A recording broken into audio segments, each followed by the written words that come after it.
Okay, I think we are live. Welcome to the board meeting tonight, Tuesday, June 23rd.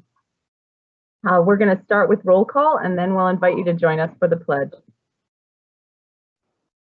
So roll call, do we have a slide up? I'm Christine Chu. Francine Weist. Carolyn Watson. Erica Malif. Seema Serafin. And Ivan Duran. All right, thank you. And tonight, Erica Malif will lead us in the pledge. I pledge allegiance to the flag of the United States of America and to the republic for which it stands, one nation, under God, indivisible, with liberty and justice for all. Thanks, Erica. All right, that takes us, I think, to approval of the agenda. Sorry, I've got one screen only open tonight and I'm navigating back and forth. So, yes, approval of the agenda. We did make a change earlier today in the order of a few items, but it doesn't change any of the content of the agenda. Does anyone have any other changes or asks about the agenda tonight?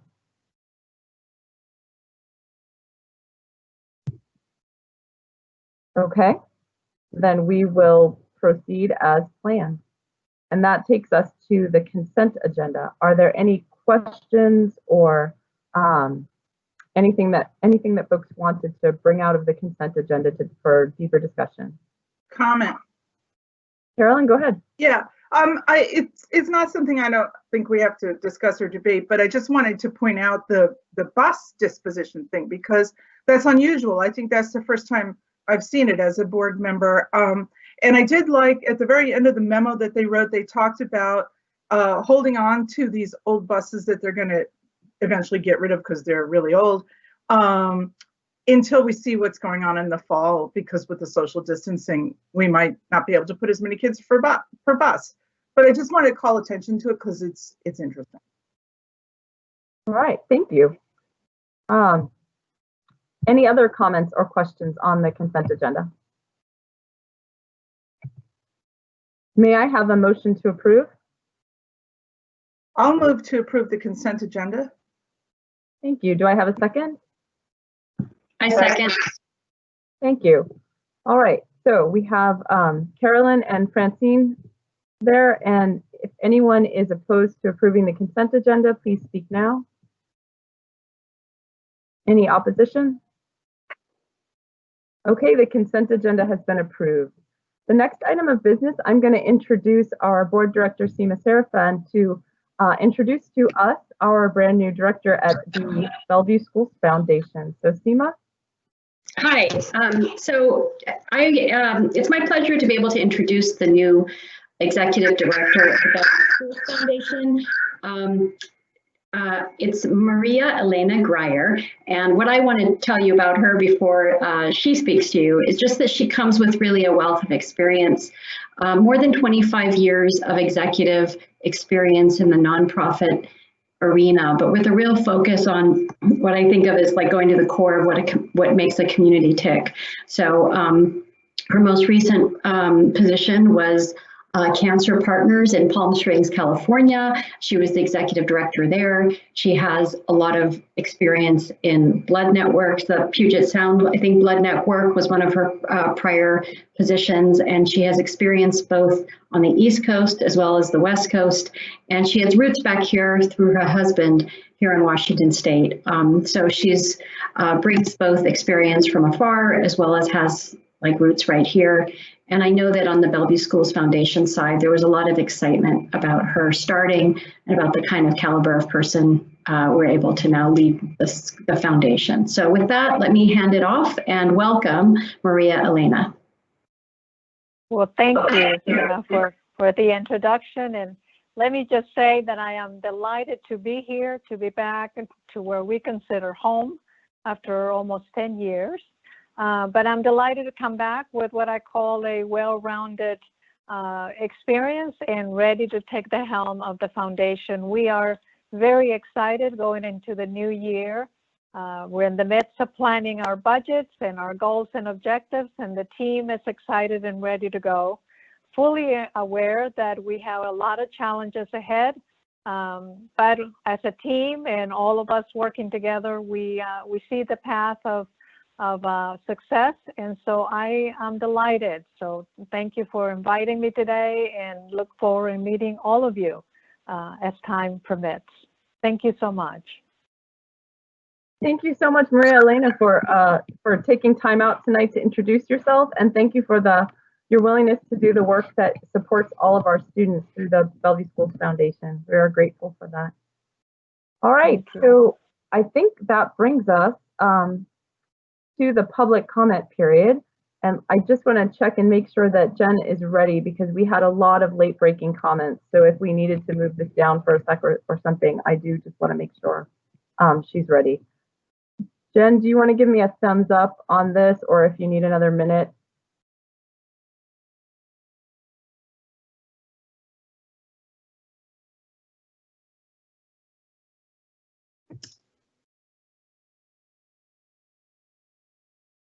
Okay, I think we're gonna take a minute to get this together, because as I said, we had quite a few comments. I'm gonna go ahead and read the statement about what the public comment period is about here and some of the nuances for this period of time, and then we'll check back in and see if we are ready to go.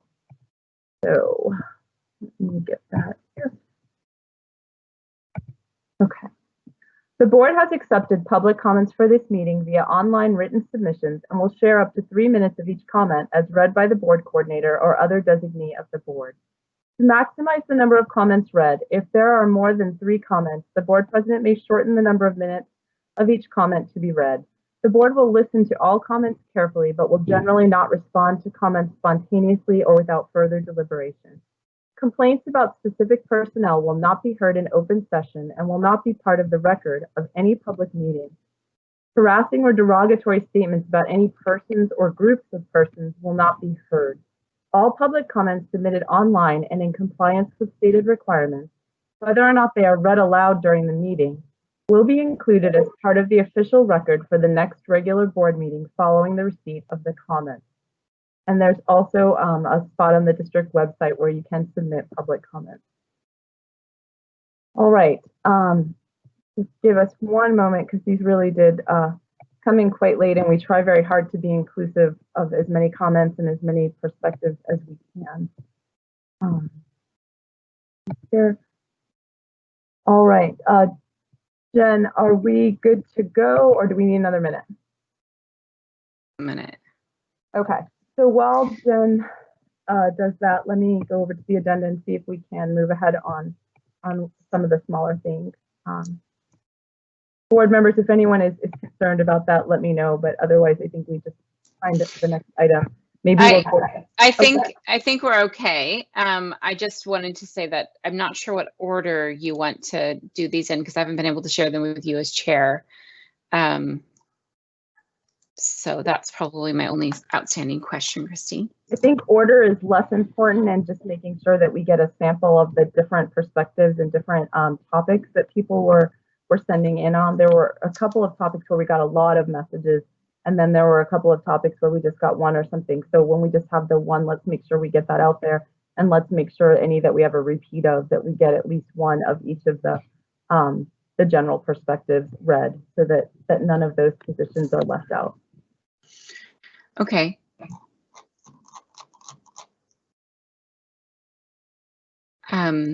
So I can just go ahead and share my screen, if that works.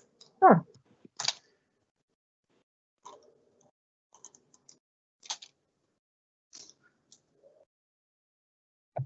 So while Jen is getting that set up, I'll just remind everyone that the logistics of including public comment during the meetings have been a little challenging during this fully online public meetings situation. So what we've been doing is taking those comments via email and then reading them into the record so that everyone gets a chance to hear at least a sampling of them during this period. So that's what Jen is going to do. She's going to, as she has been this whole period of time, she's going to read some of those books. All right, so here's the set of comments that, can you see that?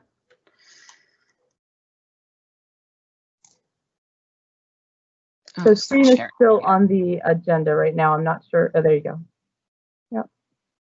Share. Okay. Sorry about that. Okay, so, and this is not correct. There should be 10 public comments there.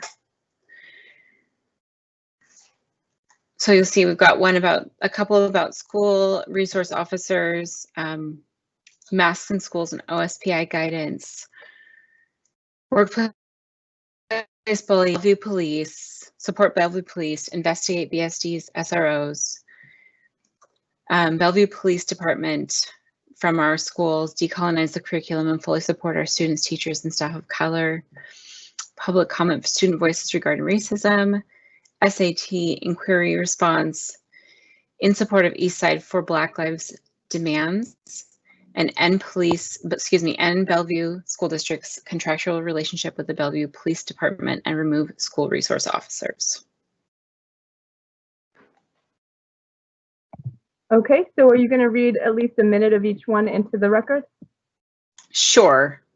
Thank you. Can someone call actual time at that point? Yeah, Mike will do that for you. Okay. All right. From Kate Cart, School Resource Officer Program. I feel strongly that either school resource officers or someone else trained to protect students as a first responder on campus from gun violence / mass shootings are critical to the feeling of safety and security at high schools and middle schools. I urge you to not forget the aspect of personal safety school resource officers and police provide for our students and teacher. Every parent I've talked to feels the same way. There are options / solutions such as setting up a formal process to report bias and cultural incompetency of individual officers or officers who are simply not effective. As a former student at Interlake in the late 90s, our school resource officer was Marcia Harden. She built connections with students, was a safe person on campus to go to. She ended up knowing the kids who got into trouble at times for things such as drinking at football games and opted to call parents to deal with their kids instead of instituting harsher consequences. She was respected and liked by all the students. Columbine happened while I was in high school, and I remember feeling safer knowing that Officer Harden was on campus to protect us should the unthinkable happen. After serving 27 years in the Bellevue Police Department, Officer Harden is now a police chief in Oregon. Thanks, Kate Cart. Received 5/20/20 from Natalie Schneider, Masks in Schools, OSPI and OSPI Guidance. Hello, I am writing to strongly discourage the district from implementing the OSPI COVID-19 guidance, specifically the wearing of face masks by students, teachers, and administrators for 6 feet separation, and the not sharing of instructional materials, games, etc.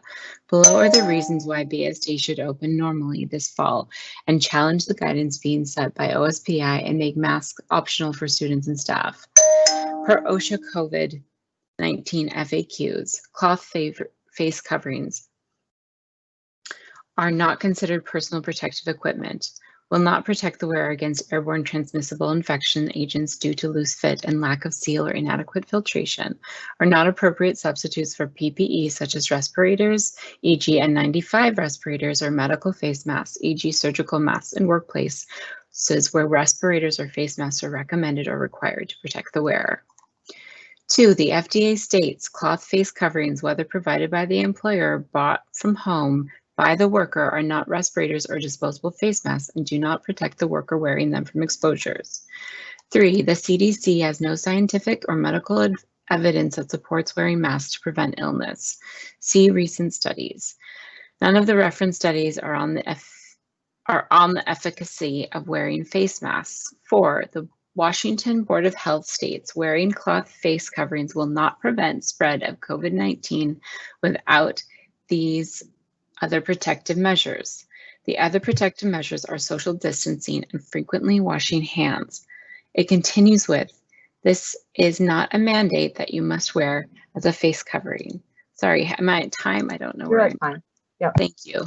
I actually need someone to just say it because I'm reading something else. So, Received 6/18/20 from Doherty Family et al. Workplace bullying. Hi, board and Dr. Duran. What corrective actions are you taking regarding extreme workplace bullying and ongoing illegal retaliation? Please stop discriminatory hiring and rehiring practices. Many thanks, Doherty Family et al.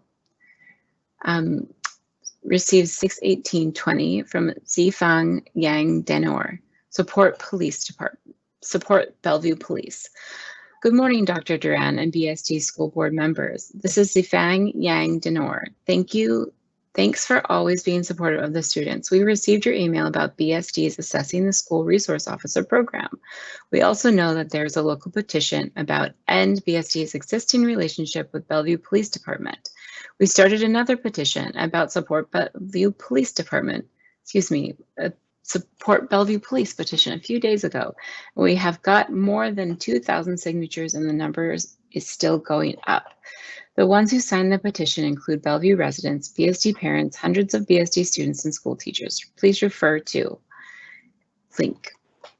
As pointed out in our petition, ending BSD's relationship is not only depriving our students of safety, but also denying them an opportunity to deal with the reality of law enforcement. Students of color face a disproportionate amount of violence, victimization, and bullying in our schools, and the presence of resource officers reduces these traumatizing interactions. Removing the police presence from the school removes a valuable experience from our students of all ethnic backgrounds, who will all encounter the reality of law enforcement in some form through their adult lives, whether they stay in the Seattle area or move to a place where law enforcement stays intact. The proposal from Kim Gray, investigate BSD's SROs. My name is Kim Gray, and I'm a parent of a student at Cherry Crest and one about to enter Odell in the fall. It has come to my attention that 2 petitions are circulating, one in favor of keeping our school resource officers and one calling for their removal and thus the district's divestment in the Bellevue PD. I understand the parents who believe our SROs help to keep our children safe. I understand the parents who are concerned to continue support of the police department in light of the police brutality reported across the country. I find myself unable to fall on either side without further information. I'm convinced that there is potential harm for our students of color, especially Black and Latinx, when police are present. What we are seeing around the country now, and the data about police brutality in incarceration rates confirms this. Therefore, I do believe we must take the use of school resource officers into examination. My ask of the board is to sponsor further investigation into BSD's SROs. It is important to me that all communities are considered and that the communities most affected have a say in solutions. I'm curious, how do our students of color and their parents feel about having them in our schools? What actions have these SROs taken, and who from what communities are the students affected, and how are they affected? Is the discipline in these cases restorative or punitive? As a parent, from Melinda Elliott, BPD from our schools, decolonize the curriculum and fully support our students, teachers, and staff of color. Board members, my name is Melinda Elliott, and I am the proud parent of 2 Black daughters in the BSD. I'm writing today in support of the demands of our students of color through Eastside for Black Lives to remove BPD from our schools, decolonize the curriculum, and fully support our students, teachers, and staff of color. I was having a discussion with my rising 6th grader about what she was learning the last week of school, and she said the only subject left was history, where they were learning about the Revolutionary War. Since she is an avid reader of biographies, I commented that it must be fun to learn about it. She shot me the most tween, "You don't know what you're talking about, Mom," look and said, "I'm tired of learning about what old white men were doing when I know they thought that I am worthless. Decolonize, support, and remove now. Respectfully, Melinda Elliott." Received 6/23/20 from Arwa Nasser, public comment, student voices regarding racism. Teachers at Stevenson Elementary would like the Greater Bellevue School District to be aware of the keen knowledge that our students, primary and intermediate, possess. What is attached will prove the readiness of our students and the need to discuss race and its implications, as well as to have the curriculum that engages students in social justice concepts. This engagement should be pervasive and present in everyday learning in every grade level, K to 12, in order to provide education that is relevant and authentic to students. In listening to our student voices, we will promote change that will move us forward in dismantling systemic injustices. Our students are ready to have these conversations and have shared their thoughts through various forms, speaking, art, and writing. Please view What I Want You to Know by students of Stevenson Elementary School. Thank you, Arwa Nasser. And board directors, there was a link shared with you. Unfortunately, I could not access that link myself, and the materials are not included with this particular note. Received 6/23/20 from Chelsea Kearns, public comment Eastside for Black Lives. Hello, my name is Chelsea Kearns and I am a staff member in the BSD and an ally of Eastside for Black Lives. I'm writing today in support of the demands of our students of color through Eastside for Black Lives to remove BPD from our schools, decolonize their curriculum, and fully support our students, teachers, and staff of color. Thank you. Received 6/23/2020 from Julie Siebel, SAT inquiry response. Dear BSD School Board, I wanted to reach out and address the response that I received from the school district regarding SAT testing. I am disappointed to say the least and have been trying to figure out how to express this since receiving the response. The following email almost mirrors the response you were given during the last school board meeting.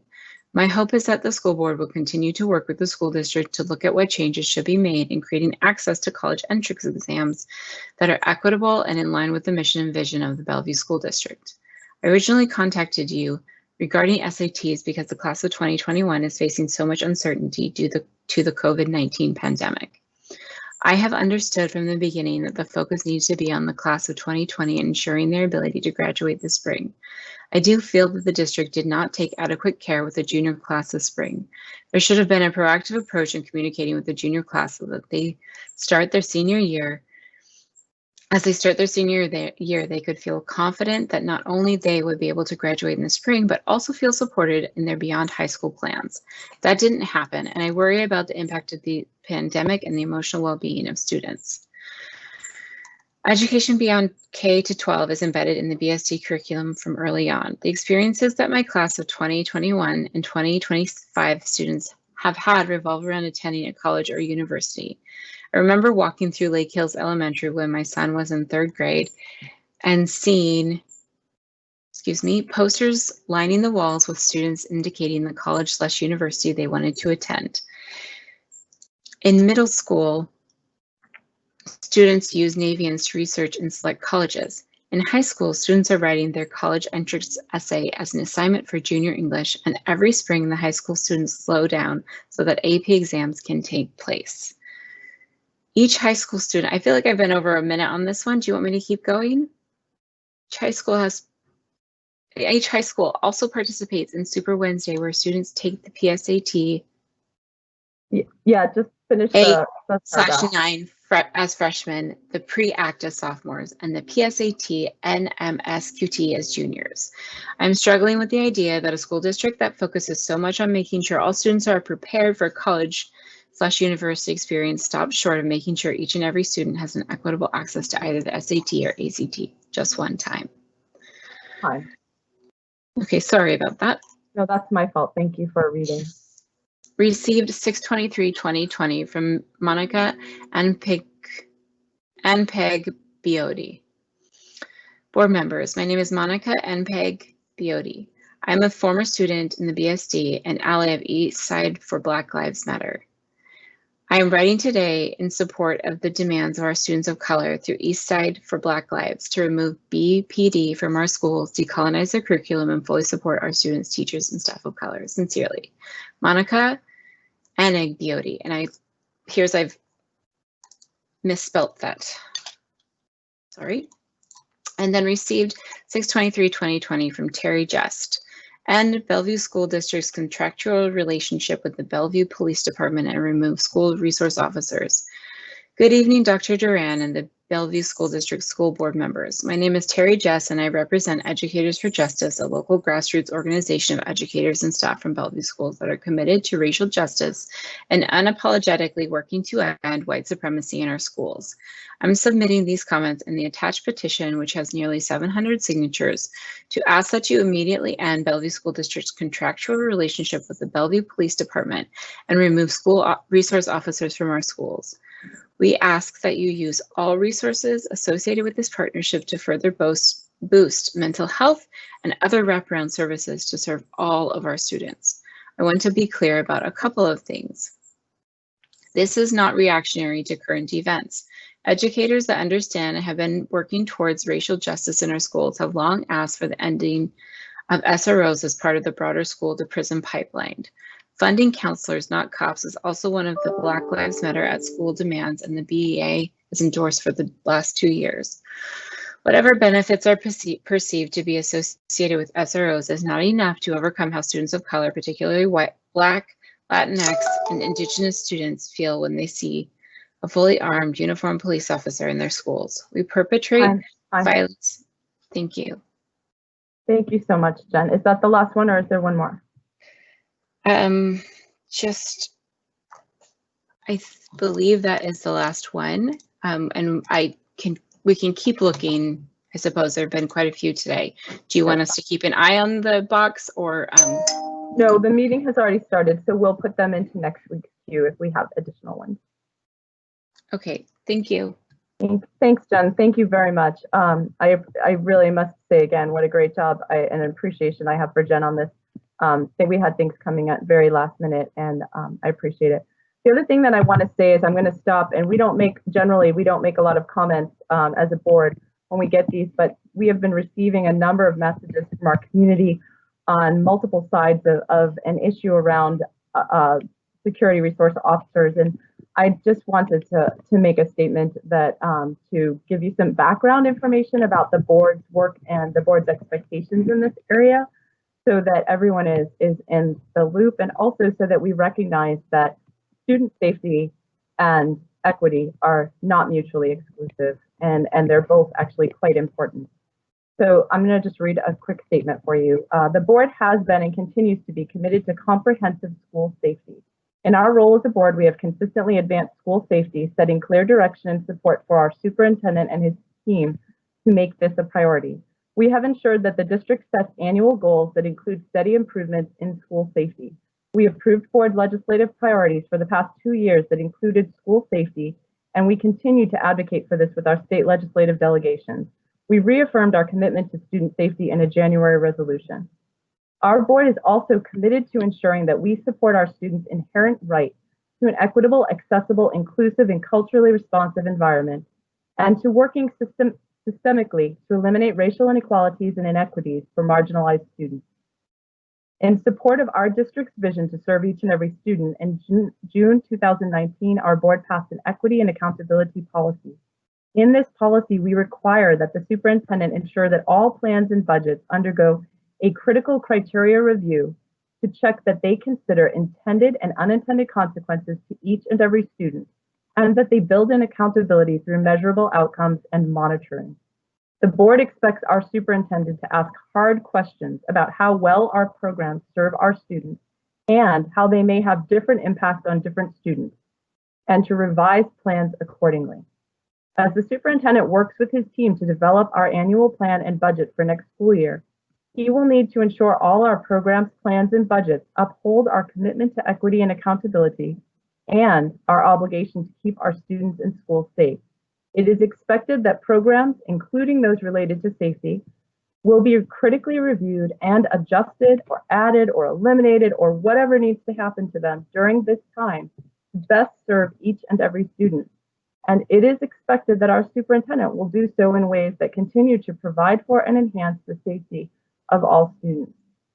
So I just, that's some background about where hard questions being asked come from, and it's part of our culture to ask us the question, to look at our data, to ask our students, to look at our community, and it's not out of the ordinary. It's the right thing for us to do when we look at programs. So that's an expected part of an annual review.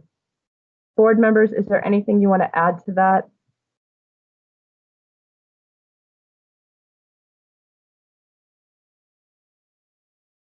Okay, then I will commence just with thanking everyone for taking time to share their public comments. They are important to us, and they do clearly help us understand what's important to our community. We're going to move now to a construction change order. And I think, is Jack online for this?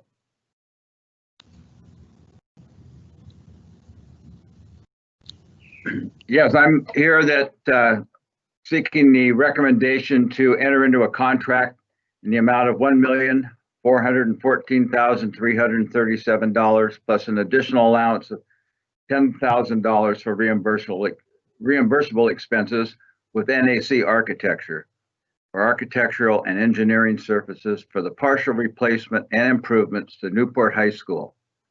The fee proposal is intended to address the pre-design and schematic design phases of the work. Some background information on this. Back in the bond measure in 2014, there were $10 million allocated for the construction of 10 classrooms at Newport High School to alleviate the overcrowding and the fact that we had 8 portables on the site. As we started working through that, NAC Architecture was selected to do they were the architect that did the project back in 2005, 2007. And so they were selected to go ahead and do that 10 classroom addition. Throughout the process of going through trying to go through the staff input, figure out where the best place to put the 10 classrooms were, there was also, and some of you on the board at that time remember that there was a lot of Newport parent groups showing up, music and athletics and different folks showing up to the board asking that, hey, we need to do more down there. The music program really is outgrowing the facility. We really should be looking at that. And so their ideas were really expanding it much beyond just the 10 classrooms.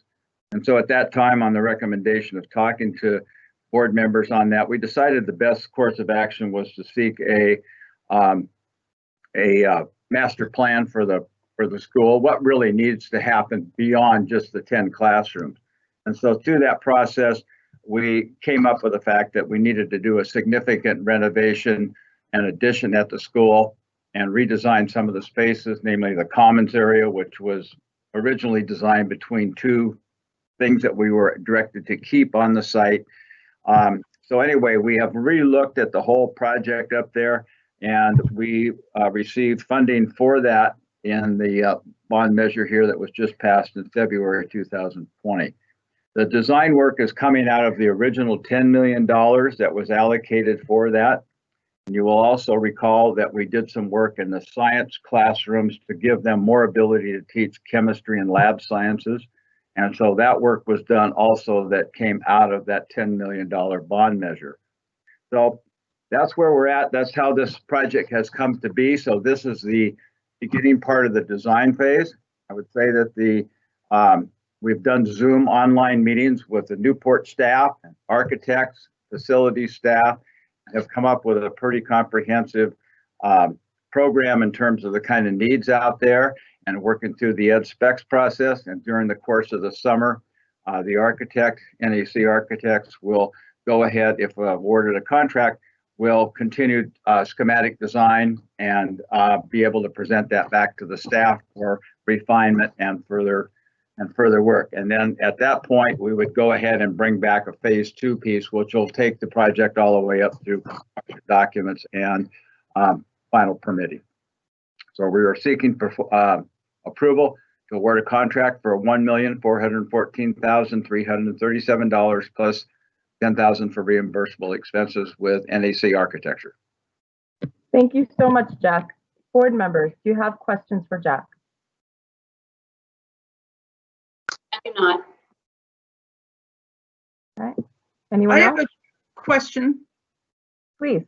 I don't know, I could insert it here or anywhere when you're talking about doing some remodeling or construction, but everything I'm hearing about the COVID-19 situation is talks about ventilation now, not so much surfaces. I mean, you get things from surfaces, but ventilation. So I'm just reminding or asking again, when we do these kinds of remodels, are we thinking about HVAC systems, ventilations, numbers of air exchanges? These are all sort of engineering things that I'm not expert in, but I think it's very important going forward if we have to deal with this virus for the next number of years, really. I can assure you that our mechanical systems, we spend a lot of resources on our mechanical systems for efficiency, but we also spend them for the quality of the systems, for the amount of air exchanges that take place. As some of you are aware, we have air recirculation systems that bring in and exchange air on a very regular basis, but they also heat the air. In other words, in a cold situation, the heat is exchanged. We capture the warm air before it's exhausted and use that to reheat. Our systems are all set up for utilizing up to 100% outside air. And so we can have a lot of fresh air brought into the deal, anywhere from none all the way up to just using nothing but outside air to be able to be circulated. So we have that ability, and we also have the ability to monitor our airflow.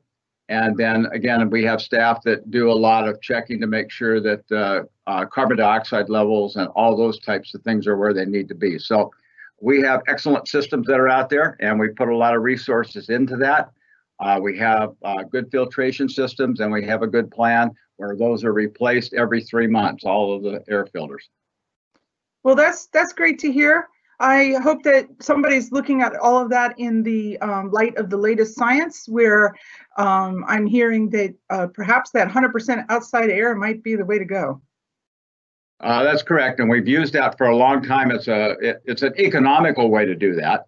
Obviously, just using the ambient air temperature for heating or cooling. The other thing is that we're also looking at what are the other things coming down the line. What are some of the things with ultraviolet, filtration, things like that.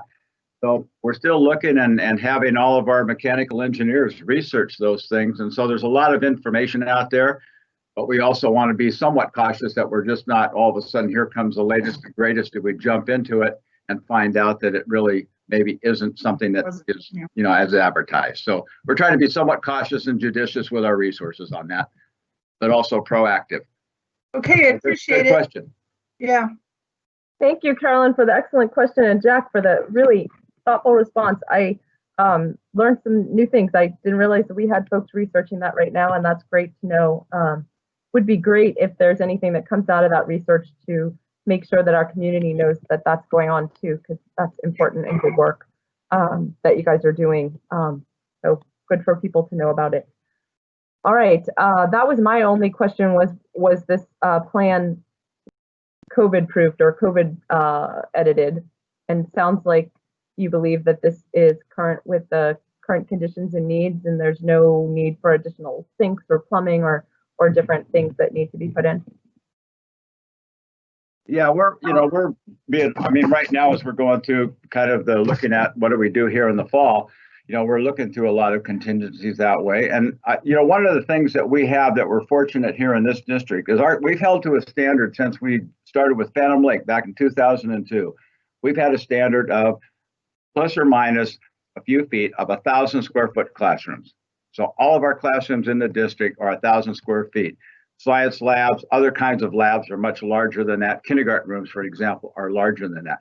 The advantages we're getting into right now as we start going through that and we look at social distancing, we were able to put 16 kids in a class and maintain that 6 or 6.5 feet even of that distancing requirement. And so we're in pretty good shape on that as far as being able to maintain social distance, but be able to go ahead and serve a few more kids in that environment. So that's one of the things that those standards have come back and been beneficial right now. So that's just one example of things that we've kind of held to standards, and we're seeing that there is some definite payback on that right now. Thanks, Jack. All right, so then last, Francine, you didn't mention, do you have any questions? I just want to make sure we don't skip you.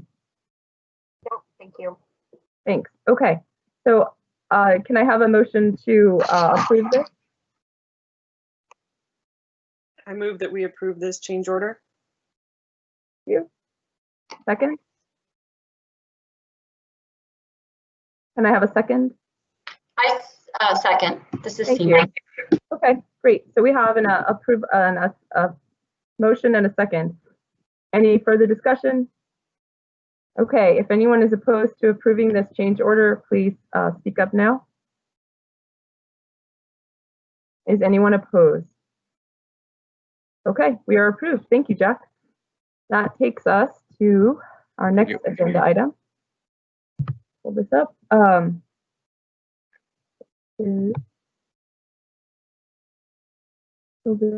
our COVID update. So Dr. Duran, do you want to take us away? We're a little bit behind, but let's go through this and see where we're at.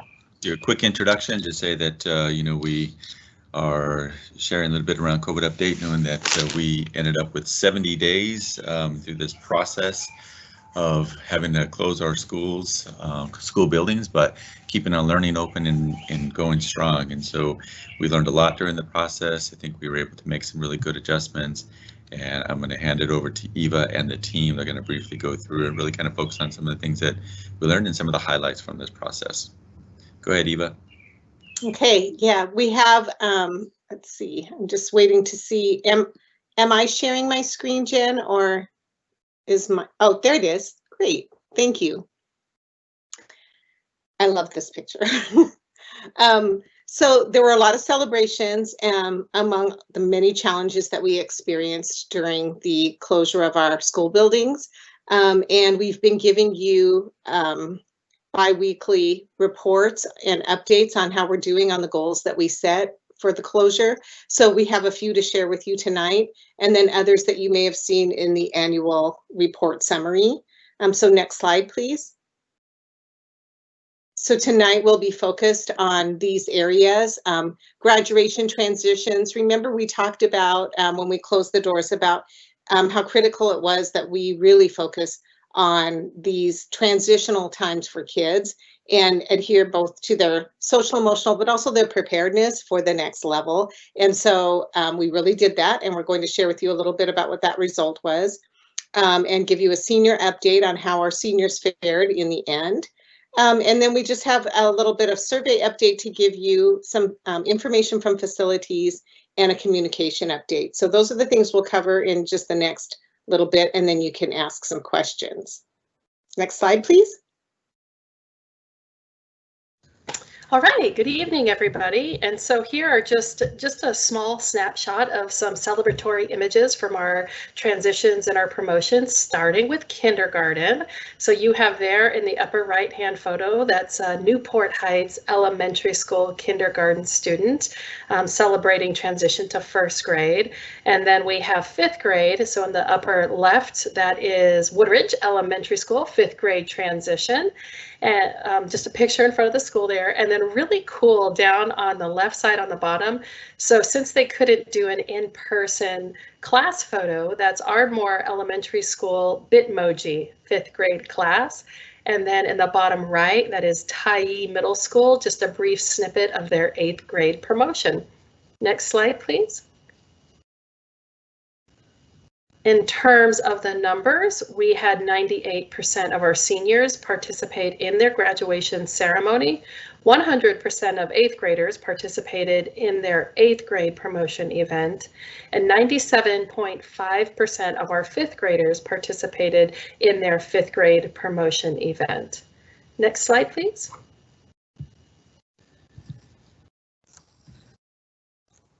I'd like to take the opportunity to thank each and every board member for taking the time and arranging your schedules to be able to send such a heartfelt message to our seniors at graduations. It really meant a lot.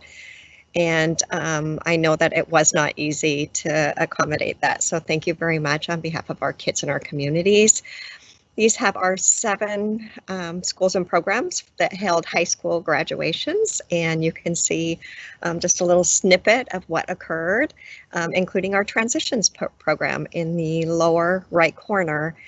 We were very fortunate that the end of the week prior to the Monday, Tuesday of graduations, that they lessened the requirements, which opened up some really unique and fun and heartfelt opportunities for our seniors to be able to come, to be able to get a picture with a small group of family members, to be able to have that memento that is something that many of these kids have looked forward to since they were in kindergarten. So lots of unique celebrations, a lot of joy, and a lot of sadness too, because for some, like, they didn't get to say goodbye, but they were able to do something special and see some of their friends in the cars as they were going up and so on.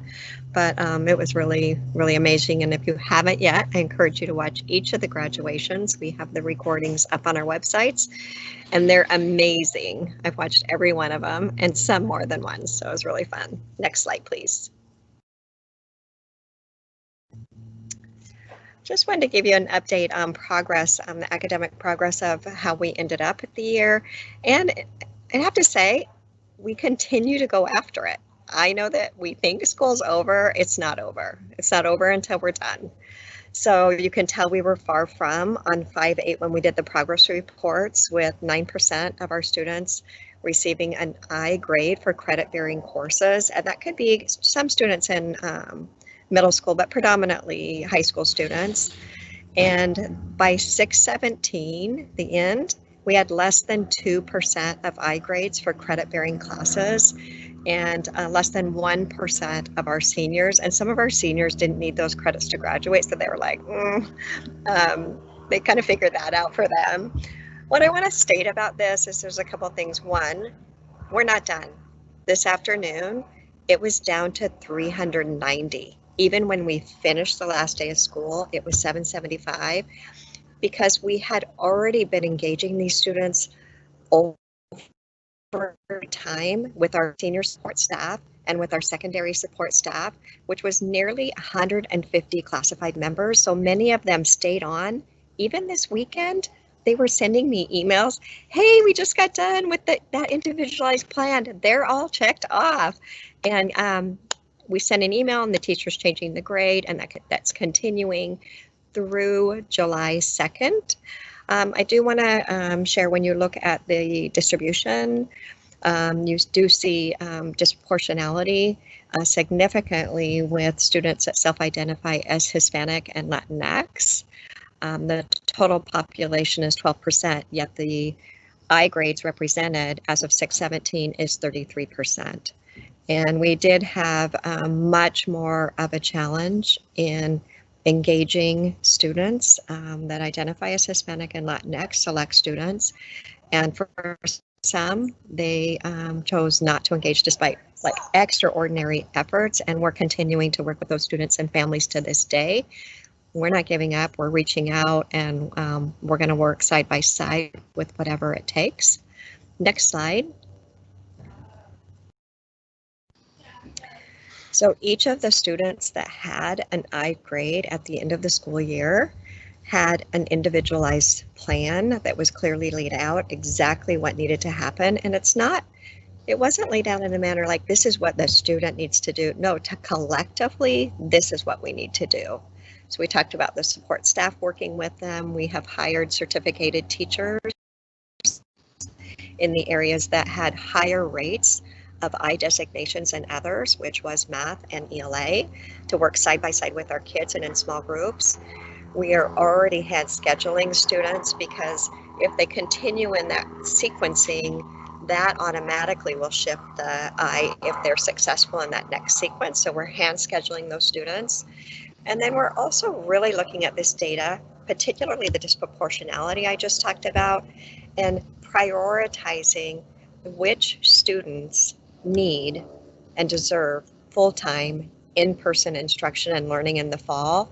And we really have to be able to say, here we have a group of kids that it did not work for, and we can't replicate that again for those kids. We can't afford to do that. So putting them first and their needs, and prioritizing their schedules and their programs that may look different than other students with in-person instruction.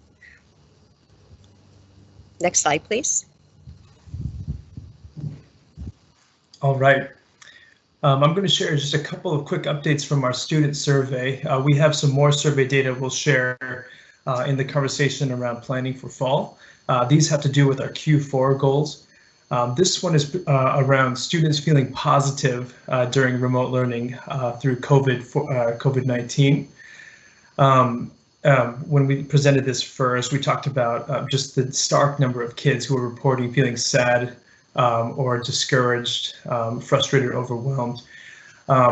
from the first time we took the survey to the end of May, we did see an increase when looking at all grades of about 3 percentage points of kids reporting feeling positively about remote learning. Most of that gain is from our elementary students, where we saw an increase from 48% to 54%. Our middle school and high school, 9th through 11th graders, either went down a little bit or stayed stagnant. And so it just shows the challenge that we have with some of our older students around remote learning and keeping kids feeling positive when they're isolated at home. We did see a bump from our 12th graders. We're guessing that some of that has to do with the fact that they were just about finished and ready to graduate. So that's some data around students feeling positive during remote learning. The next slide is around student connection to peers. This was a major focus area for us, as we know that students were feeling very disconnected in the remote learning environment. And so at every grade level, teachers, administrators, we worked hard to build in opportunities for students to connect to each other, whether it's through enabling the chat function, the video function, doing virtual recesses, reinstating clubs and activities. You can see we improved by about 3 percentage points for all grades. We saw an increase at the elementary level, 3rd through 5th grade. Let's see, 69% to 74% for all students. We saw an increase at the 3rd through 5th grades, at the middle school levels, high school, but we did see a dip with our 12th graders feeling connected to peers. But overall, we're pleased to have seen some impact of the work that we did, specifically around helping kids feeling connected to each other. Next slide.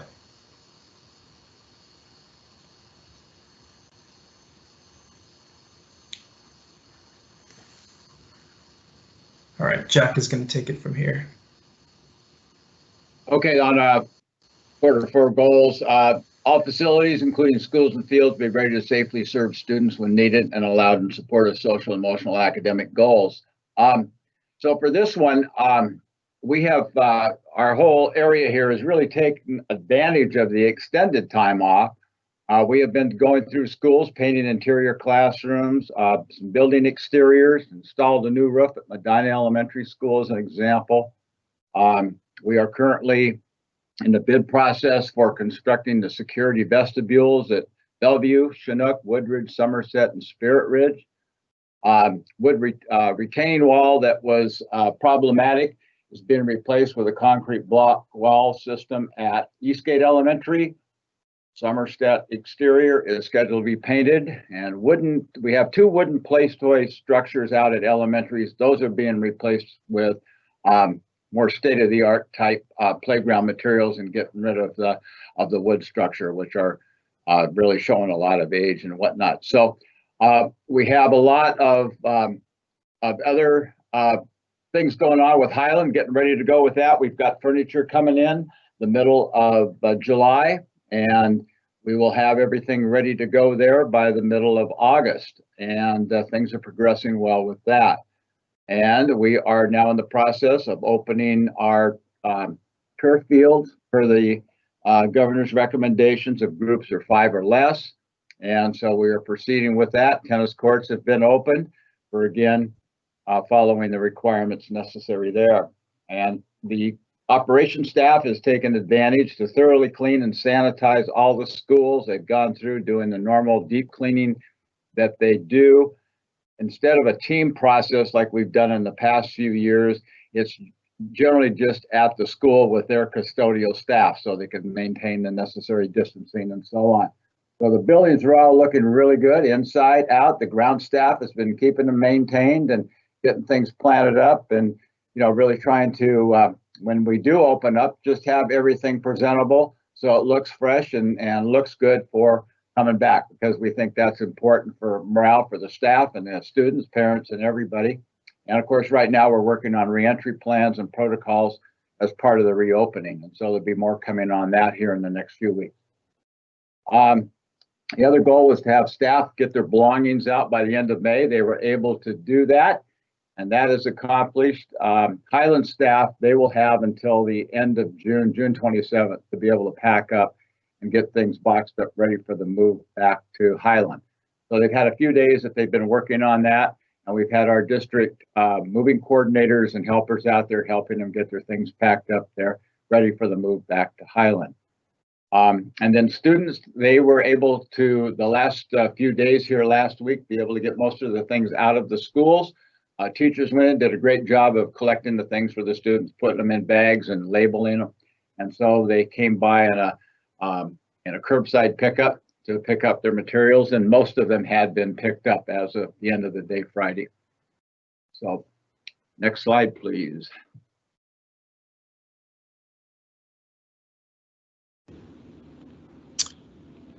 Good evening. I'm just going to quickly talk to this first slide about communications. We're just giving some quick highlights from this year. Website traffic is up from last year by 20%, or 160,000 more users. Social media reactions is up from last year. So we see Facebook, page likes are increased by 14%, 14% more people saw our posts, and people engaging with our posts, example, liking them or sharing them, was up by 15%. And then a June 11th survey showed the importance of messaging both at the district level and through principals. 83% of respondents found district emails were most useful, followed by 69% for principal school newsletters. And when it came to essential resources, a May 14th survey found that families reported having learned about these resources through district emails. Thank you. Michael, before you go off, could you just answer a clarifying question? Yes. The survey that showed how the messaging was used and how people learned about things, how was that distributed? That was that was one of Kelly's surveys, and that was through School Messenger, and that was also included in the superintendent's message, as well as social media and the website. Thank you. Yep.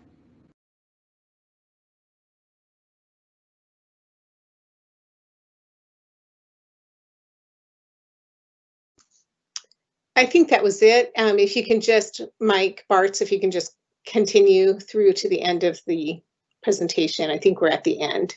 Yeah. So I'm not sure if you want us to answer questions about this or move into the annual plan summary and then have questions at the very end of that. Why don't we take any questions on this material, but before we take them, there's one other piece of update that was included in here. I just want to call out. Eileen, did you want to take just 1 minute to let people know on the update for the policy restrictions, where we're at on that, just so we're all on the same page? Sure, I can do that. So I did send it out to board members and I posted that today. We had one more policy that we had to suspend a piece of during the closure. It was policy 6111. That's the tuition policy, and it says we can't use general fund dollars for childcare or early learning. But under the governor's directive, we were providing tuition-free childcare to healthcare workers and first responders. So we did suspend that part of the policy, but everyone should also note that the policies are no longer suspended because the school year is over. So if we do need to suspend any additional policies, we will bring them to the board for review and approval. Thanks, Eileen, that's helpful. All right, let's take questions from the board. Seema, are you ready with a question? I think there are some topics that weren't updated in this area that are still about looking backwards about sort of where we're going. Do you want to take, will there be any mention of SAT and ACT planning work in the annual planning, or is that something that should be asked in this section, Eva?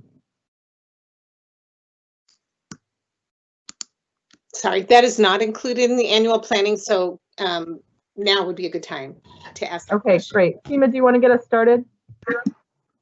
Sure. So I think the main question I have is I looked at, I mean, there's a high level question I have about communication, which is I understand you have a posting from June 16th. It's on the website. But I will say that I found it fell short for me when I read it, and I'll try to explain to you what the concerns are that I have. I found that when I read it, you conflate curriculum challenges, meaning we don't have the bandwidth. This would displace other curriculum day, hours we have in the fall, if we were to do an in-class SAT day, knowing that there's been a pandemic and we have students who want SAT or ACT testing. You go on to say, hey, if we do it for SAT, we'd have to do it for ACT. So you kind of are using a curriculum-based argument for that. At the same time, you say, and in there is also kind of we can't proctor for the state unless we have better assurances as to safety and health. But in the same breath, you say, but hey, we're going to continue to do the 8th and 9th grade PSAT practice day. We're going to do the pre-ACT test day, and we're going to do the PSAT scholarship qualifying day, because those are already baked in and we use them to evaluate for counseling. And for me, that just does not compute. And I do think, for what it's worth, in our case, our student has already taken his SAT and ACT, and we will drive him to go get his subject test done in October. So I think if you want to look at a test where you will see inequitable outcomes, this is it. And if you want to talk about mental health and stress for rising juniors, this is a source of a lot of stress for many kids that they don't have this lined up. And I think ending with, hey, don't worry, a lot of schools aren't requiring this anymore, falls short, because many kids, like mine, do have the test already taken, and schools won't ignore it, they just won't require it. So I found this not adequate, and I want to understand better why we can't be more creative in meeting the needs of our students. Seema, would you mind if I added a question onto that to be taken at the same time? So one of the questions that I've been having about the SAT, ACT progress is that's a program that we run in our district. And I am wondering how that plan was put through the critical criteria lens, and what review was done to identify what the issues could be and how we'd mitigate and monitor and ensure that we weren't setting up systems that were inequitable with respect to that space that we know is key for our. So if you could answer Seema's questions, but also that specific process question is important as well. Yeah, and I wanted to elaborate. Wait, let's let Carolyn. I just had a little more elaboration on this SAT thing, because I've lost sleep over this. But the thing that was stated out on the website and so forth, it sounds very excusey to, I think, as a communication to our community, in the sense that many parents are aware that the whole district shuts down in May, basically, to accommodate AP exams, which are College Board. So it's like, they're like, why can't we at least do one in-school session for this? And then the fact is, if you have a score and it's a good score, it's a feather in your cap, even if the school doesn't require it. And there's so few ways now with so many things canceled for kids to distinguish themselves. So we're kind of taking away that kind of opportunity. It's a huge equity issue. If people, I know people who are going out to Vashon Island, or they're just driving huge distances. Some families said they were going to Cooley Dam, and a lot of families can't do that for their kid, or won't see the need to do that for their kid. And the argument about the curricular impacts doesn't really hit the community, because as a parent, I can tell you, you don't see those curricular impacts. What you see is, my kid can't get the SAT. And it doesn't have to be both. The thing about, we'd have to give the ACT, I think if we just give one, whatever works best, you give them something. Yeah, and the only thing I wanted to build on so I agree with what Carolyn said about just the distances that have to be driven. In our case, I think we had an option for Port Angeles, and we passed for August. We just couldn't do that. But we're going to be driving, I think, an hour away for October. And again, I think that presents an equity issue. But I know Patty gave a very detailed understanding in one of the past meetings, and that made sense as to why we couldn't do something this past spring.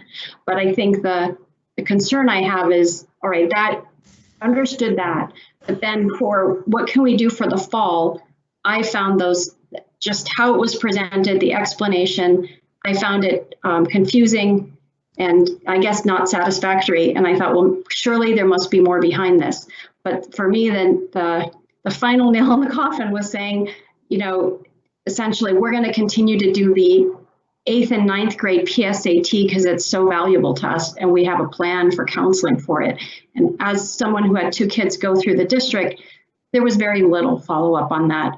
And it's not that helpful. And then so to say you're going to do that, and then by the other hand say, well, don't worry, the SAT is not going to be that needed this year, I think that really lets down our rising seniors. So I think I'm going to collect the rest of the questions and feedback on this issue and invite the superintendent to respond because we haven't had a chance to send a lot of this in because some of this is newly gotten. Francine or Erica, did you have anything you wanted to add to this set of questions or concerns? No, I don't. I think you've covered it. Okay. So And specifically on the SAT, ACT? Or, yes, or on this general? SAT, ACT piece, that right now, we just want to put those questions out there and then give Ivan a chance to take all of them together because it sounds like we have a somewhat convergent set of questions. Right. No, I definitely echo them. I expressed it strongly at the last meeting and I continue to hold those views. I think it is from an equity perspective. I will say that I also recognize that those tests have some inherent problems and I'm not in advocating for this upholding or ignoring those, that that the trend of many institutions away from those exams for a whole set of reasons does not go unnoticed. But I think that the other messages that have been articulated and reasons for providing opportunities to our students to demonstrate their mastery or just even have an opportunity to take it and then they can take it again on a Saturday if they're able to or want to or decide that it's something that's important to them. But I think right now we're not providing them an opportunity. So I do want to emphasize, and I think I'm not speaking for the other board members, but I gather that there is an understanding that the tests do have their own problems. And so we're not advocating that the tests are necessarily themselves great measures, but they are currently important ones for many students and families who recognize that, and also important for those who may not otherwise be able to access those. All right, so we have a lot of points that have been brought up. So I think we're gonna have the superintendent weigh in. I think that everyone has been very busy, so we haven't necessarily had the feedback come in at the rates that we would have expected prior to the meeting sometimes on some of these topics. And also there was some new information that was out today about this.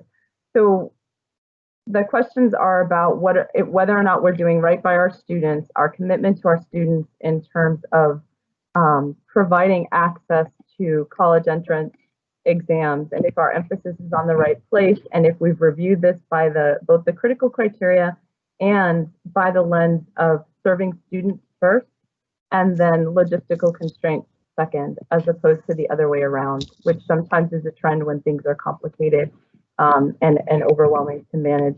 And I want to point out that while this is not a COVID direct issue, the situation is very COVID motivated because our kids have been put in a much more compromised position than in the past with respect to these tests because of the lack of access to them in the last 6 months. And it's upped the stress and it's upped the concerns and it's lowered the options for them. And so that's why it's coming up here. So Superintendent, if you want to just kind of jump in and give us some information, that would be great.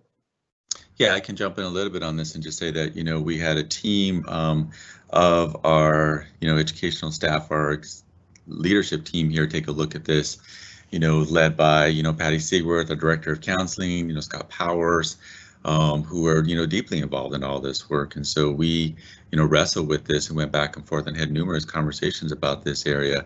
And in the end, it was decided that, we do want to have a Saturday date in the fall, but we're not going to be able to make a decision as of right now, knowing that we're not sure exactly what phase that we're going to be in.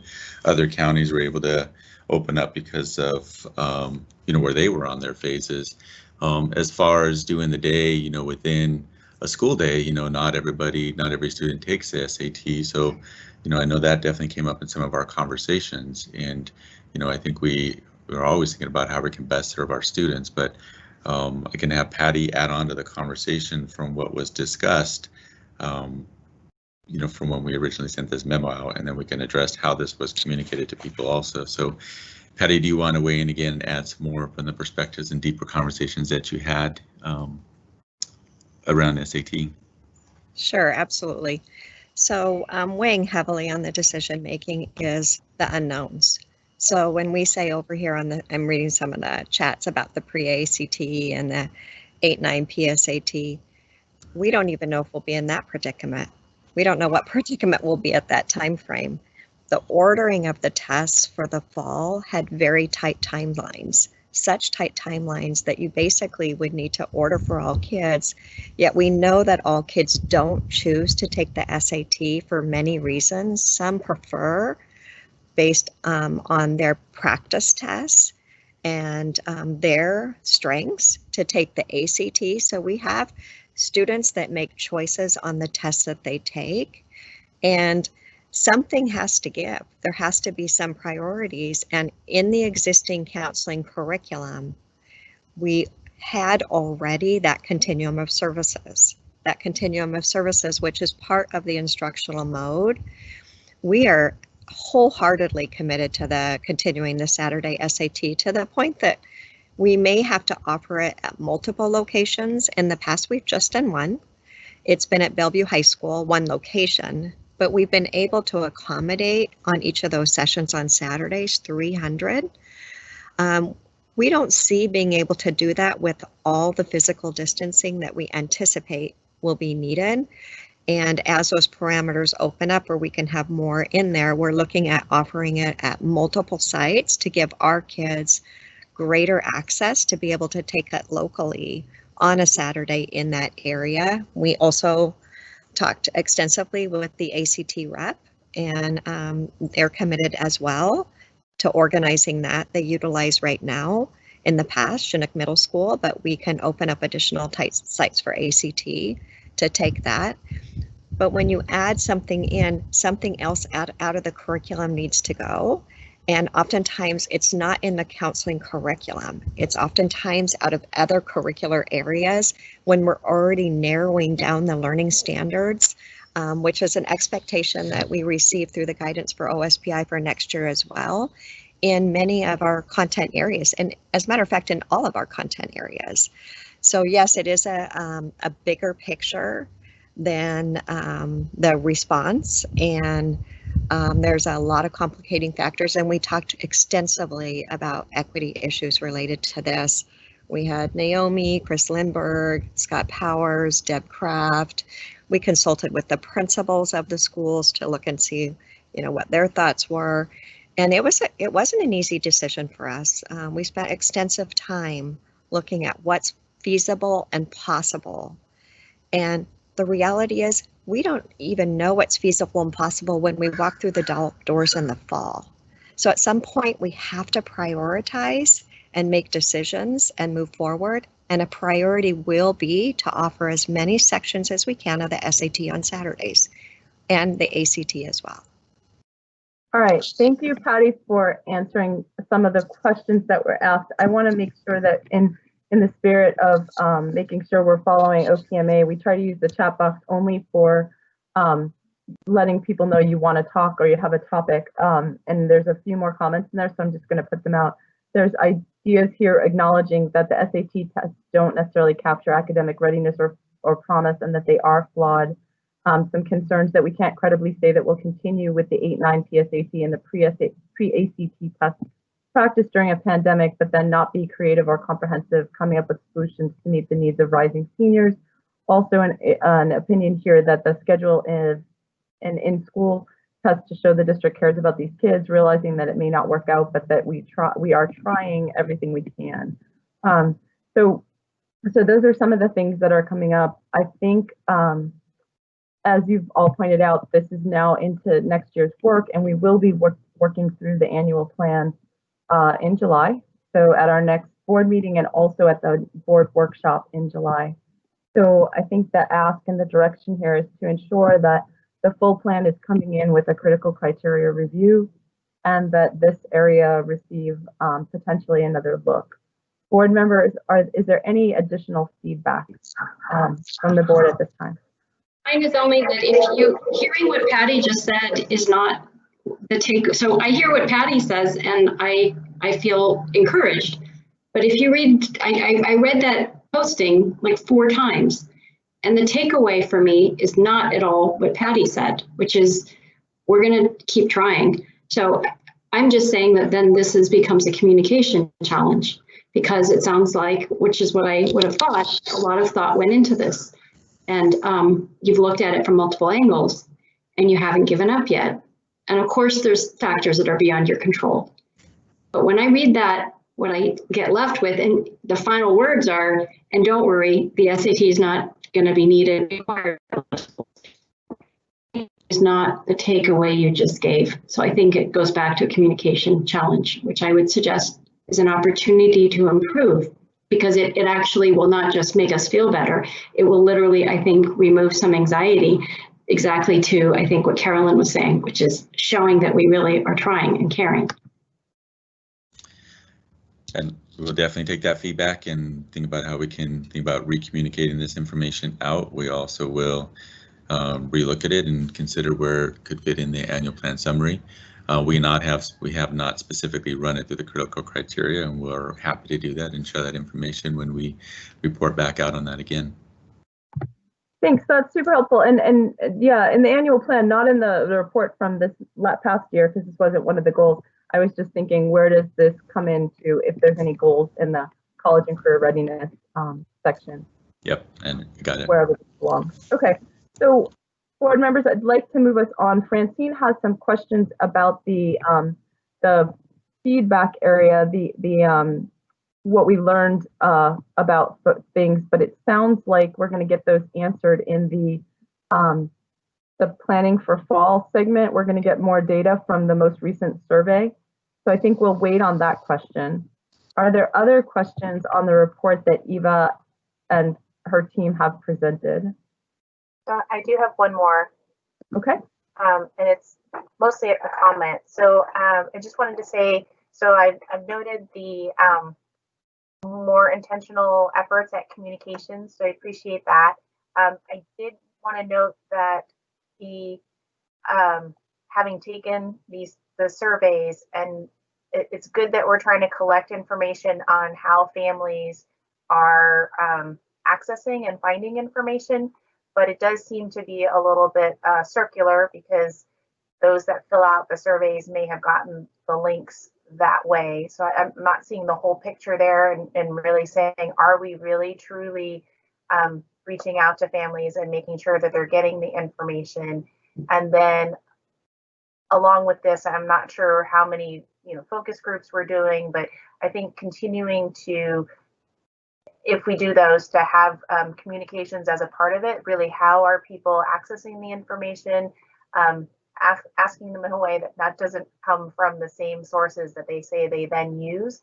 And then to get a little bit more deeply into it, I see that the second most common source was the principal and school newsletters.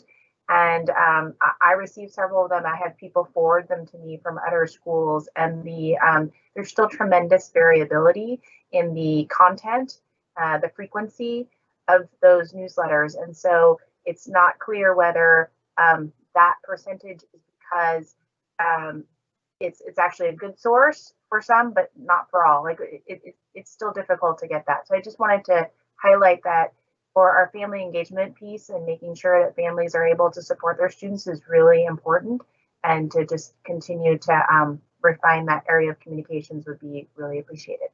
Thanks.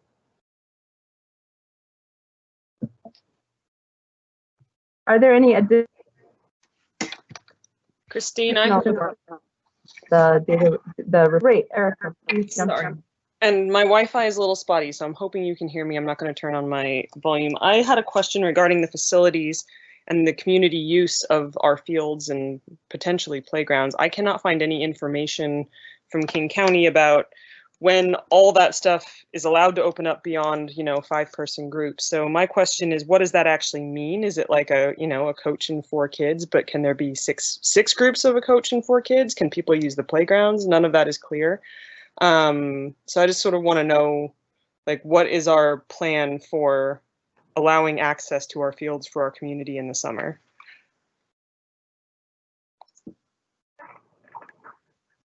Yeah. Can we use our jogger key? That too. So, Ivan, is there someone who can answer that question? Yeah, like, just like, Jack, are you still on the call?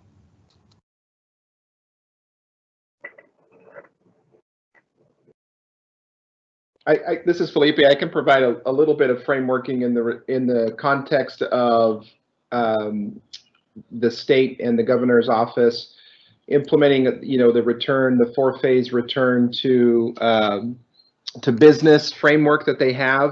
They have through their I forget his name, but their sort of their Parks and Recs liaison person have come out and produced and provided similarly phased in approach for access to various youth sports, recreation activities. And so that is frameworked out through the governor's office and provides for each phase what types of recreation and or sporting activities can be done. But those are still, depending on what phase you're in, there's still local decisions in terms of whether or not they want to grant access. Yeah, and we'll have to follow up specifically with the facilities to find out, like, if they are going to access, the jogger key and stuff, and what are some of the other guidelines going to be coming from the Department of Health, which, we don't have all of them right now.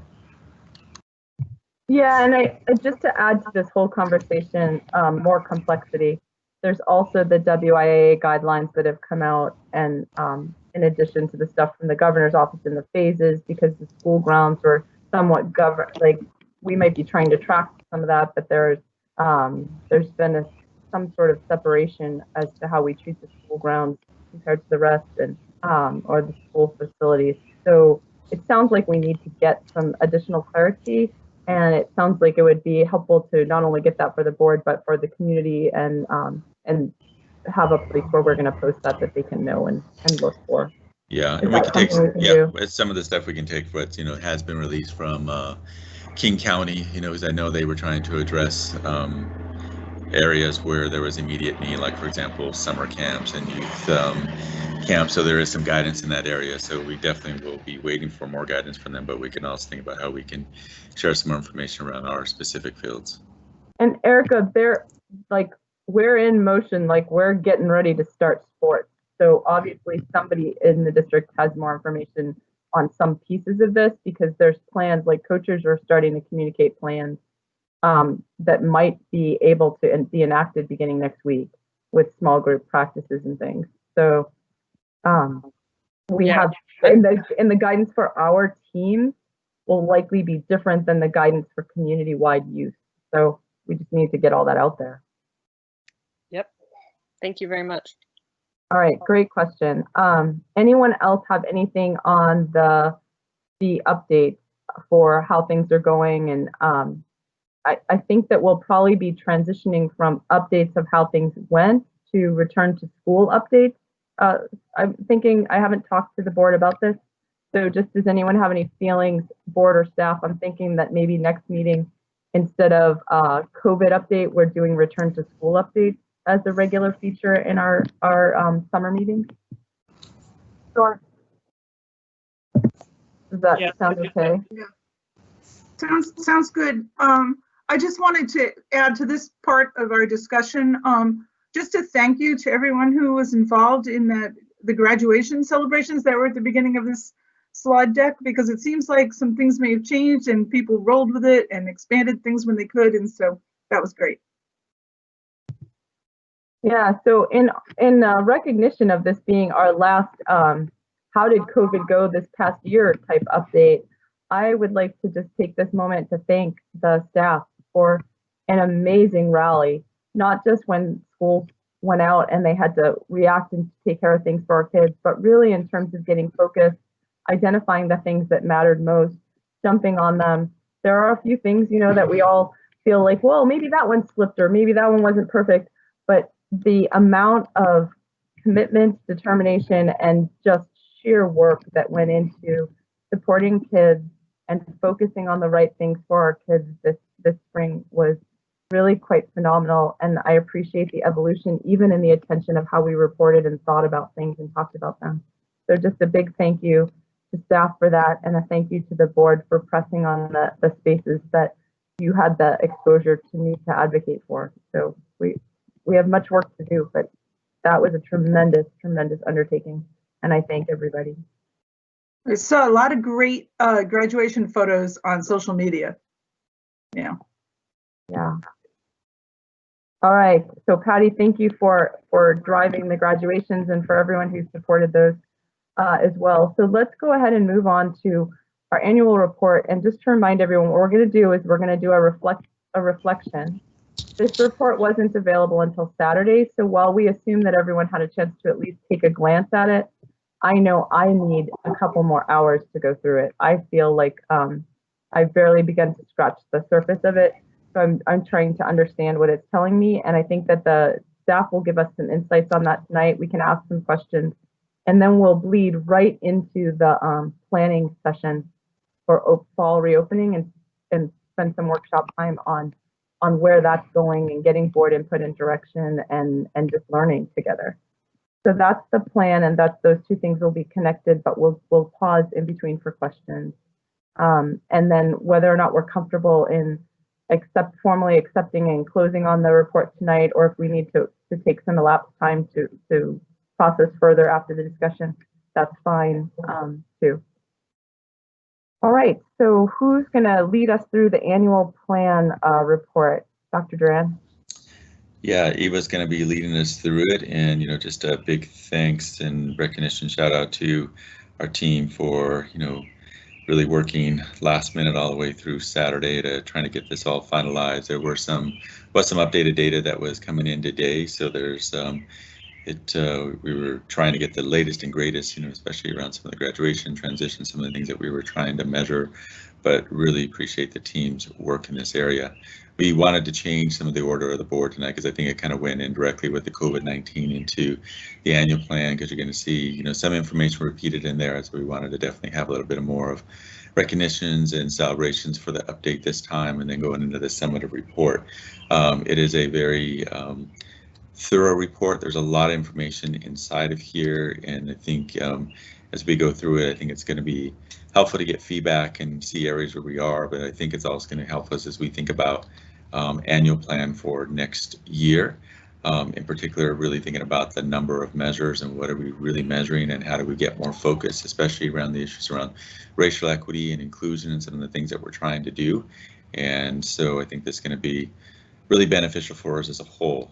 In total, if we counted the potential measures for COVID-19, we would have had close to 88 measures. So again, there are quite a few different measures in there, and really appreciative for our team for making the adjustments with COVID-19 and still ensuring that we had some measures and outcomes that we were continually looking at.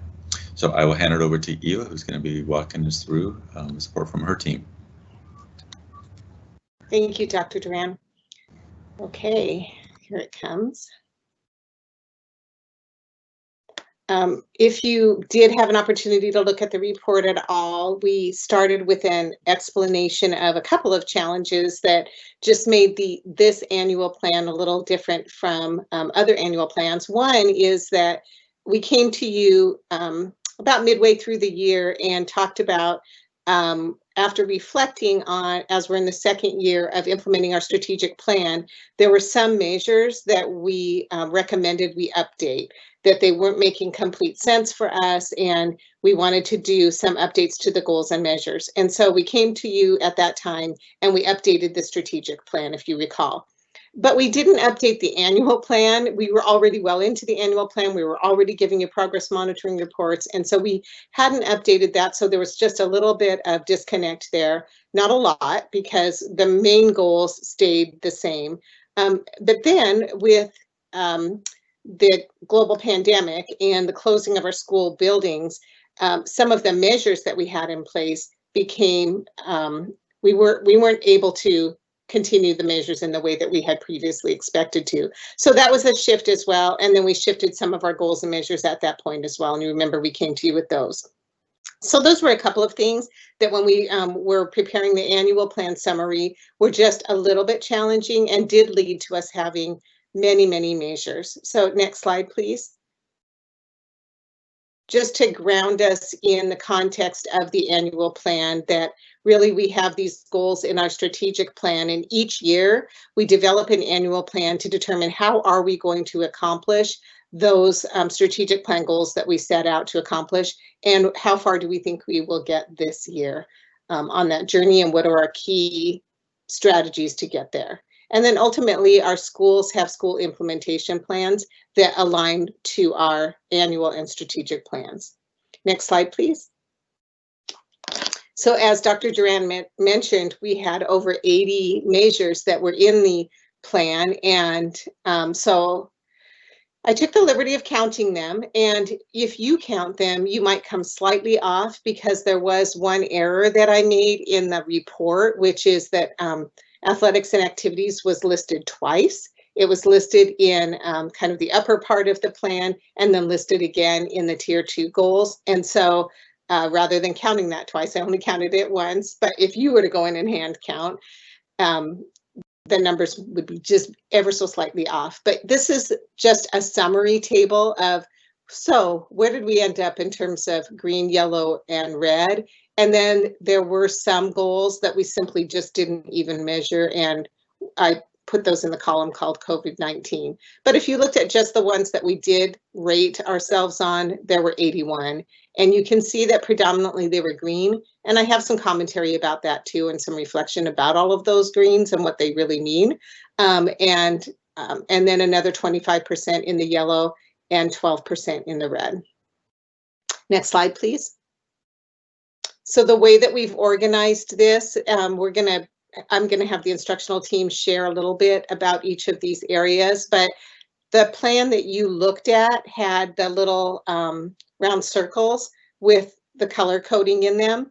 It just was a little challenging in terms of formatting with those circles, and so I just changed them to color coding the square. It was just a little bit easier in terms of putting that on the PowerPoint. So we're going to go through this just with high level reflection for you about each of these areas in the 5 main goals of the annual plan, not in all of the tier 2 goals. And then we'll open it up for your questions so we can ask what you're curious about. And we have some concluding reflections as well. So Heather Edlin's going to start us off with goal 1. Hi, thank you. So so the first one that we have here is our original goal 1 with this strategic plan. And this is one of the ones that Eva mentioned. We were not able to give the spring panorama, so we could not measure that one. However, we did have data that our school EDs have shared with you in the updates in the previous board reports that say that we had planned to be on track at that time, as well as the presentation that you were provided on the inspiration options. So if we can move to the next slide, it'll talk to us about the student well-being goals that were accomplished during COVID. Next slide, please. Great, thank you. So here we see that we had quite a few that were related to student well-being, and partially that was because we wanted to be looking at some of the pieces that were related to student well-being, but it also became a focus once we had our first set of data that showed that that was an area where we weren't seeing students feeling as much social, emotional well-being and connection. And as Kelly Armaki shared in the previous, we did see some increases in that piece over the course of our closure. So just to kind of give a couple of updates on this, there's a couple of pieces in the student well-being goals that have to do with registrations for next year. Those goals actually commence in August. Once we have our schedules completed. I did want to note that we are on track with our ECAP and our kindergarten registration.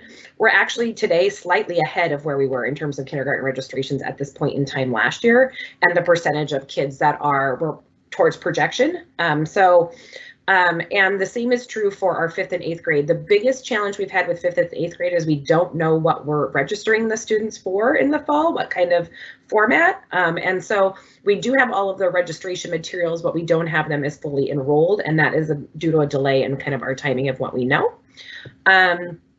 With respect to kind of our other pieces around student engagement, just wanted to make sure that what Patty had said earlier was re-emphasized, that we are looking at when we're making those class schedules and looking at that, we really are looking at prioritizing the students who were not as engaged and prioritizing those schedules for the fall and making sure that we address those needs. And that we're able to continue to monitor some of these pieces like the high school and beyond plan and all of those pieces that previously we had not been able to engage students with as well, and now have some better strategies for that for the next year. So I think that's it for right now for this one, and we can go on to the next slide. Hi, for the goal 2, academic success. We continued to monitor the cohort data. We felt it was really crucial to stick with those metrics and progress monitoring.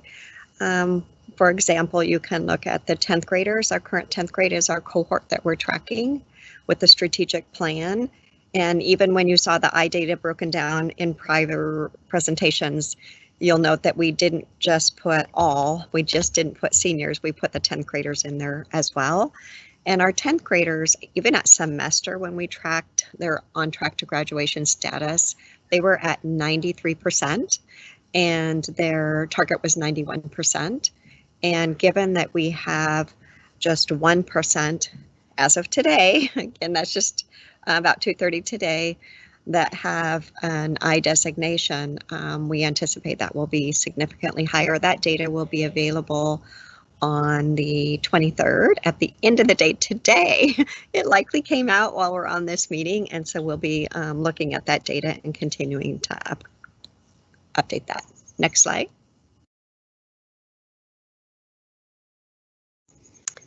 So let's just kind of bookend it and look at a couple examples here. So if you look at the Q4 goal of 93% of students making academic or adequate progress.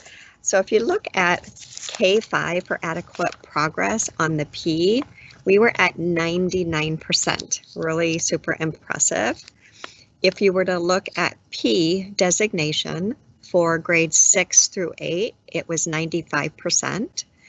And if you were looking at the grade of an A in all credit-bearing courses, the target was 93, and as you heard earlier, it's 99% as of today. And as we mentioned earlier, looking at the other end, bookend here on the very bottom, 98% of our students did graduate on time.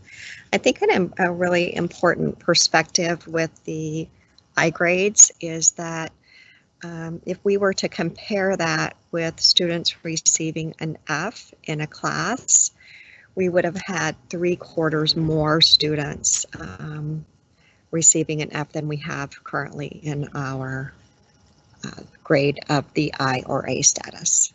Next slide, please. Hi, everyone. So as you know, we were not able to implement the performance tasks for our goal 3 due to the COVID closure. However, there definitely were a lot of exciting and useful information that we learned during the closure related to this goal.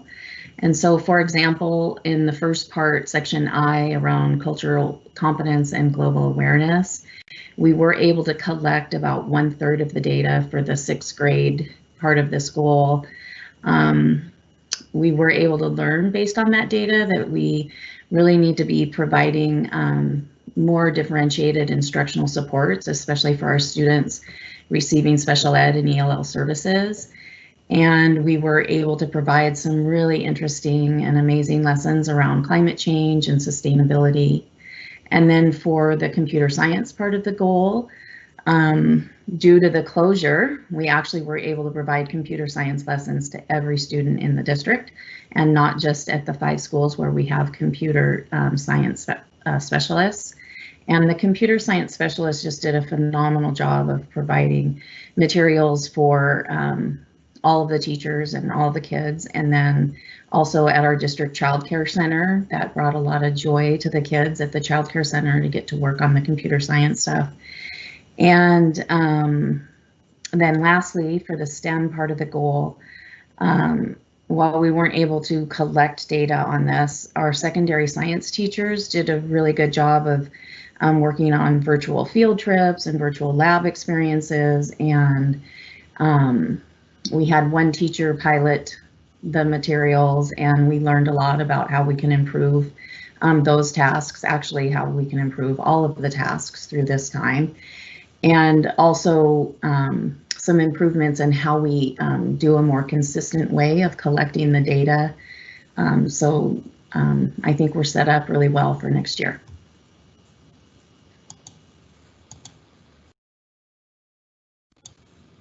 You can go to the next slide. Yeah.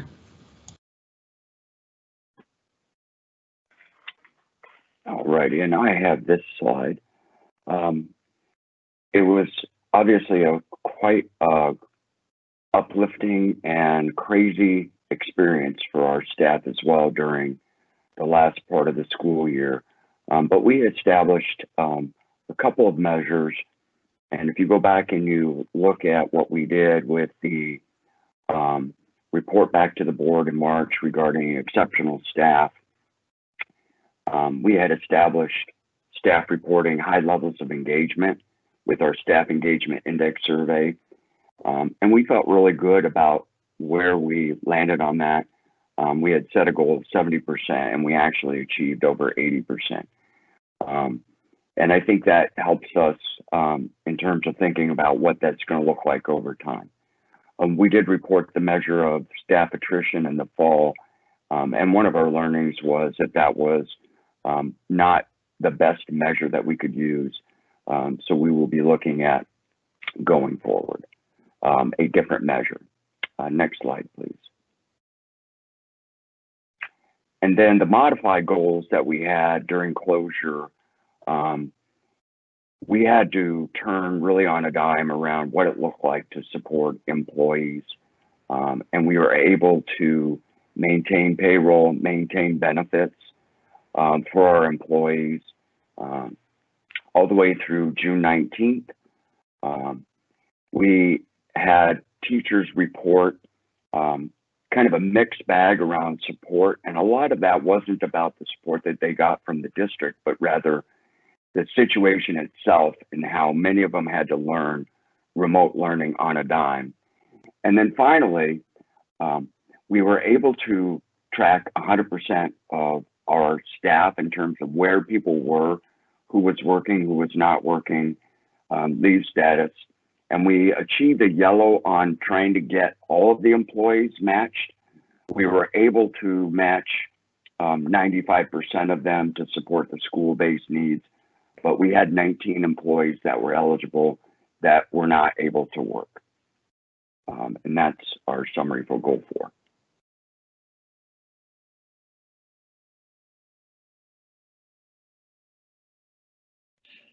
Rounding this out, this is Shamari. Good afternoon, all. As you can see in this slide, we failed to reach our 20% goal of participation by a very brief mark, as we presented a few weeks back. But it was in part due to our introduction of COVID into our organization, whereas we had to cease and desist the actual survey that we were disseminating a couple of weeks early, and so we got a little bit behind in two particular subgroups, racial subgroups, where overarchingly I feel as though we put forth a very successful effort, a full team effort to make sure we reached our goal of 20%. And again, we're only off by 2 subgroups and by very little margin. So I appreciate the entire team for their efforts and engaging with our community on this piece. Next slide, please.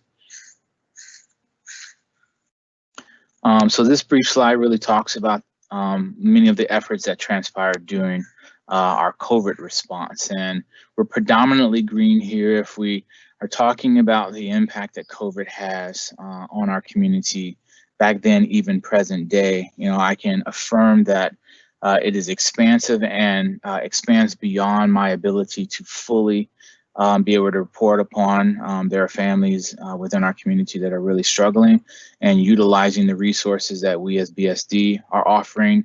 Our staff is stepping up to the plate and they're working countless hours above their 8 hours a day pay to ensure that all the families that approach them with these needs are having their needs met, either through what BSD has to offer or through referrals. And so early on in the COVID response, we worked with Alma Gonzalez and her promotores to make telephone calls to our community to get a preliminary snapshot of what some of the areas of opportunity for us were in support of that community. And so we did see food technology and also interface with a bunch of families that were experiencing symptoms or needed referrals to spaces where they can get testing for COVID-19. In the next bullet, you'll see that we're yellow there when asking about more than 95% connections made with students or families. And we didn't get yellow by lack of attempt. We had many families who were receiving multitudes of calls.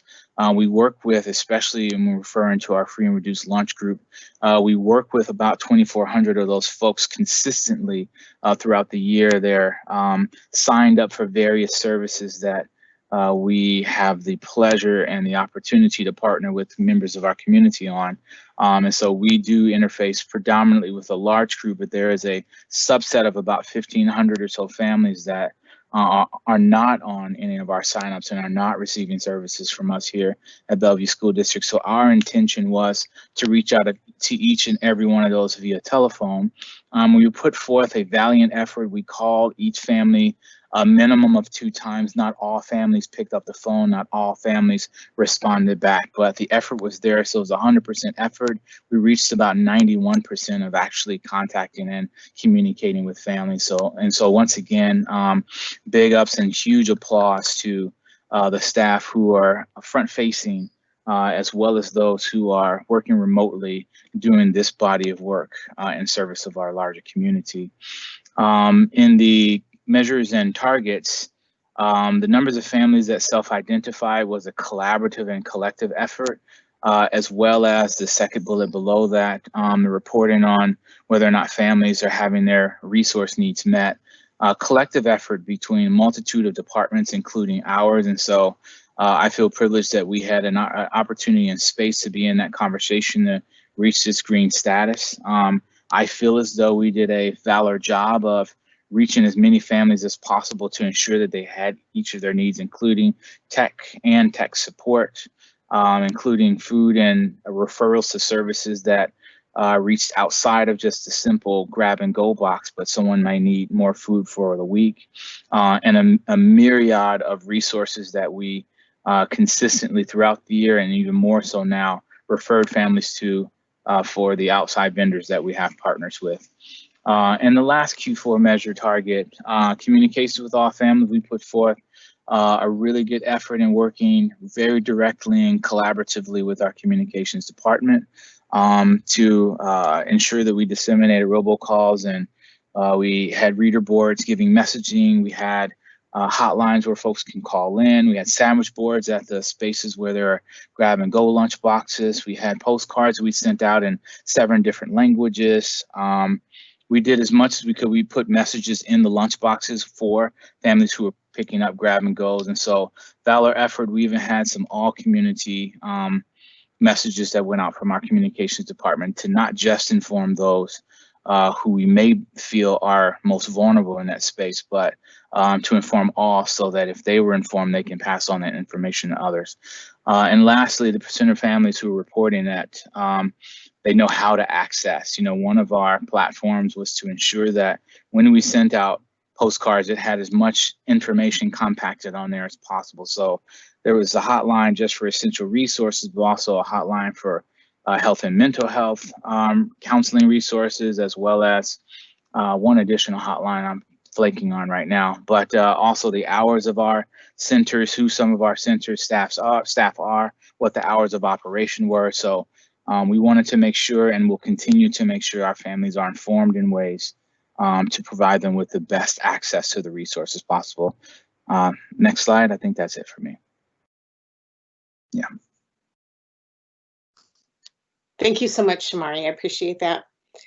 And thank you to the team, and thank you to the board for allowing us this time to go through and reflect with you about the annual plan. Hopefully much of this information wasn't brand new news to you, because we've been reporting all along and sharing with you our progress. But with the unusual circumstance that happened this spring, there were a lot of things that were unknown for us. And ultimately, what we reflected on, and we have some reflections in here to share with you, but what we reflected on was that our measures in the annual plan and in the strategic plan are really specific and tight. And so they allow us to know exactly what we're going to measure and what is the percentage that we're aiming for. And then that became not feasible in the remote setting. It became not feasible for us to determine, you know, how well were our students progressing. So when we came back to you with new goals and measures, we were intentionally vague or more open about how we would be measuring or what we expected to achieve.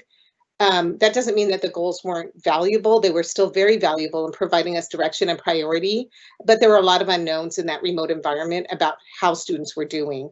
And so we really just relied on what our teachers were telling us, but it wasn't like there was a consistent measure that we were using to say, oh, our students have made this level of progress.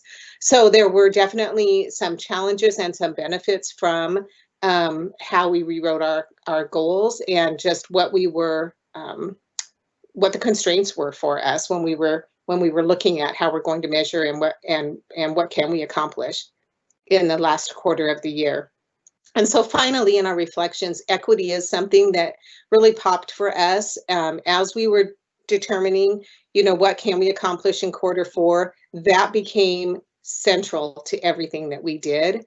And student engagement became central, both socially, emotionally participation and student just student learning. And so how are students engaged? Are they even attending? And then are they continuing to learn?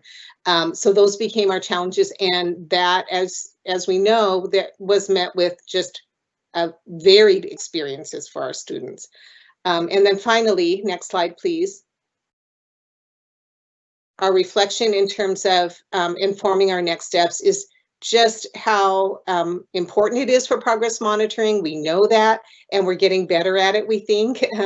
But one of the areas that we want to continue to grow in is how we're really clear about what are the benchmarks, what does it mean to be making progress, to what extent is that good progress, and you know, how can we just get tighter about that and yet be flexible in having multiple measures to determine whether or not we're making significant progress. So those were some of our reflections. The other thing that's going to lead us into the next conversation, which will be about planning for fall. Much of this that we just shared with you, and then how are we taking from that and planning for fall.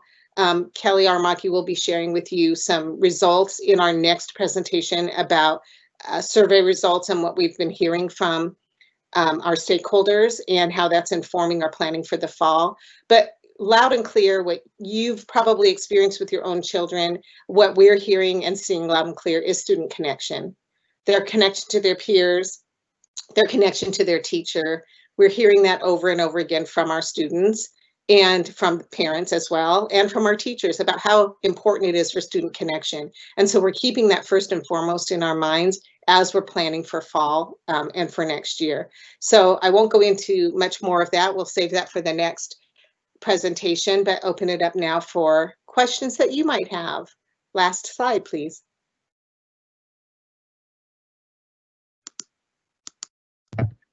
All right, board members, you want to get started with some questions on this. Maybe Carolyn, are you ready with any questions? No, I'm still formulating. Yeah, it is a lot. Yeah, we should just thank you. Thank you, Eva and team. This is an incredible amount of work. Pull this I have together. a comment. I really like the postcards. I don't know, they stuck in my head, but this idea of using multiple ways to contact families, phone calls, postcards. I'm sure there were emails sent over the hotspots or whatever connections. That just struck me. So that was good.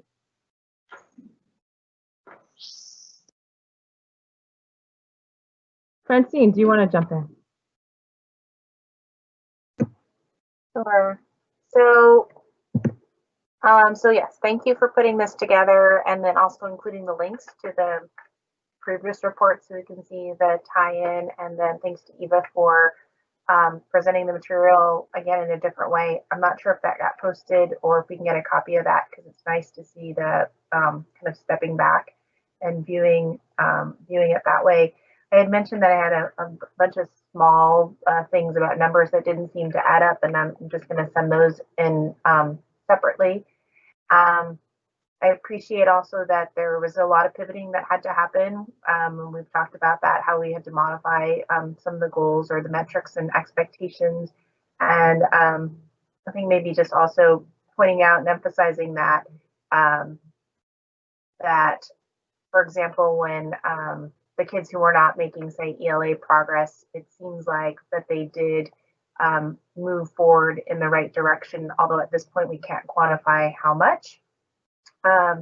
That's hopefully something that we're going to be able to capture and assess in the fall, but really prioritizing that. So when I look at this overall, really looking with that lens of like, how did we put students first to really make sure that we met all their needs, their well-being, their academic needs throughout the year, even with all the challenges that we had. How did we make sure that families were able to support the students, and how did we make sure that educators were able to support our students? So just having that focus. So I think that's just the general comments overall. I think there were a few things in the report that said we're making these adjustments, and I just wanted to know when we might see them. So there was one around exceptional staff that said we're going to be making those adjustments. I know we've talked about family and community engagement, that in this coming year, we really want to focus on that engagement and empowerment, all the things that have been going on in these past couple of months versus just trying to meet a number on a survey. And I just wanted to know if that's going to be reflected kind of in the final version of this report, or when we're going to see that. So I'll just stop there, but so the overall, thank you. Want to make sure we stay student focused, and then some of those, how are we taking the things that we've learned? Are we going to see that in this report, or do we see it coming up in the next version? So Eva, I don't know if you or I want to take that. My understanding, Francine, from some of those things is that we will see changes to it in annual plan for next year. But Eva or Ivan, can we? Yeah, that's right, Christine. This is a really summary for this year. I think it's going to be taking the lessons learned and about what we apply into the annual plan for next year. Okay, thanks. Carolyn, it sounds, oh, go ahead, Francine. Yeah, what something Francine said reminded me of a question I was going to have, which was, how did we figure out that staff attrition was not a good measure? I will go ahead and tackle that. Basically, it was really about the factors that are outside of the district's control, that we really don't have a lot that we can do. And I put in the chat, a shift in a recommended measure would be looking at the mobility rate between our schools as a more effective measure, and then trying to reduce that mobility rate, because we have a lot more control over those factors and variability within mobility school to school versus people leaving Bellevue to go someplace else. Yeah, I think that'd be a good thing to look at. You know, is everybody wanting to get out of a particular school? Then something might be wrong. Yeah. Correct. And we actually already have that first round of data that we pulled this spring, and we're actually in process of looking at that to determine where we want to go with it. All right, thank you. Just to follow up on that, Jeff, but my understanding, some of the issues that students have brought forward to us about staff mobility is also constrained by the contracts. And so that also when staff move, it's sometimes based on seniority. And so even if there is some idea that a particular staff member might be a good fit at a particular school, because of the way the contracts are written, that the staff are moved anyway. And so how is that a district goal if it's constrained by what the union requires? Well, actually, that will be part of our review, because when we negotiated the contract, the critical criteria had not yet been developed. Now that it's developed, we've actually entered into conversation with BEA around how do we apply critical criteria to such things as transfer. So I think that's going to be part of our analysis and our work going forward. And the idea would be to look through those current processes and apply the critical criteria and basically say, what are things that we need to do differently in the placement of staff? So I think it fits right along with that. Okay, thank you. So I definitely hope that with the interest-based bargaining that that there is a commitment to the critical criteria on both sides. I believe there is. Francine, thank you for that question, and Jeff, thank you for the answer. I'm actually pretty excited. I think that this is a great time for that discussion to come in to play. We have a lot of folks from our group of teachers who are working really hard to figure out how to change things so that we're actually serving each and every kid, not leaving anyone behind, not deciding to stop serving anybody, but really serving each and every kid. And this willingness to engage in discussions about how to apply the critical criteria to things that haven't always been kid-centered, but should be kid-centered, is just a phenomenal piece. And I applaud the teachers and the staff for going into that zone, because it's a good place for us to be. It's healthy. Questions from Erica or Seema? Yeah, I had two. One kind of around goal 3, you kind of alluded to it in the sense of the report that I read was like we couldn't measure anything because we hit remote learning, but of course the goal is centered a lot around computer science. So you mentioned some of the discussion around the computer science specialists and the things they were doing. I was hoping to get a little more detail on that. And then my second question, I'll just lay it out, is for, I guess for Shamari, for the 9% of kids who did not engage, now what? What's the plan for next year for those families? So I can't say they didn't engage. I can only say that they didn't respond to the telephone call. And so like they may be involved in a multitude of other things that help support them in meeting their basic needs or accessing the resources that are available in our district and outwardly. We just didn't have an opportunity to communicate directly with them. And so we will continue on an annual basis to reach out to these families and be proactive in actual engagement strategies to make sure that folks are or have what it is that they need to thrive. However, it's going to be difficult to ensure that we reach 100% of our families who, if they choose not to answer the phone. So Erica, before we get to your second question, I just want to call out a couple things about the report that Shamar gave tonight on that percentage was really around the meeting folks to make sure that we would contact all of our FRL families that we didn't have other contact with, like if there was no confirmation that they were receiving food and services that they needed, that we would go out of our way to make sure that we contacted them to find out if they were receiving things other ways, or if they still had needs that we could help make them connected to some kind of way to meet those needs. And then the other stuff we looked at was the incompletes and the engagement. And what you just brought up for me raised a really important question, and that is, how do we take those 3 bits of data, the incompletes, the engagements, and the families, and cross-look at them, put the whole picture together, and figure out why is it that we are not, successfully able to reach this subgroup of our students, and how can we make changes so that we're more effective at reaching them? Is that something that we're looking at with the annual plan? Is there a group of people who can comment on that, or is there one person who's leading that?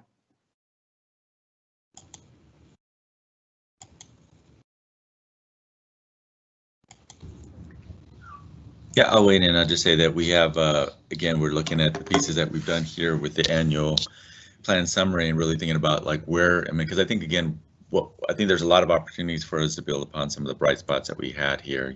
We have really been using the Plan, Do, Study, Act, throughout this whole process and making numerous adjustments. So I think we're going to really be thinking about how do we make the adjustments to build upon what we've done, and really think about, how we can make, the further contacts and support. So those are things that we definitely are considering for some pieces of the annual plan moving forward. So I don't think there are some areas where I think we really just have to continue the work that we've started already, and then really think about how we can, add more supports, think about different ways, and continue to try and do our best to support our students and families. All right, thank you. And then Eva, if you want to comment on the goal 3 piece, or someone on your team wants to comment further on that. I know we had agreed when we updated the annual goals that those would be set aside for this year, but I know we also still invested in the computer science work and other things. So the report had some info on that, but Eva, can someone on your team maybe say more about that for Erica and give us more info? I can do that. Great. So in fact, what I think I'll do is I will share with you a report that Sherry Bortelson put together around where we're at with the CS at the elementary schools. She has an update around what the computer science specialists are doing, their focus on equity and inclusion and accessibility, the professional learning that went into it, the assessment and the program measures. We have K-5 computer science leaders at each of the buildings as well. And then what she did during the Computer Science Education Week and the partnerships we have in the community, and the K-12 vision and pathway. So I have a report and I will send it off to all of you. And if there are still further questions about that, I'm happy to answer those as well. Thanks, Sharon. Erica, will that cover things for you, or do you have some other things you have? No, that'd be great. I'd love to see that. Thank you. Yeah, I'll send it to Jen and she can send it on to everyone. All right. Seema, you wanted to put just a closing comment on this, and then I'll weigh in and we'll move on, I think.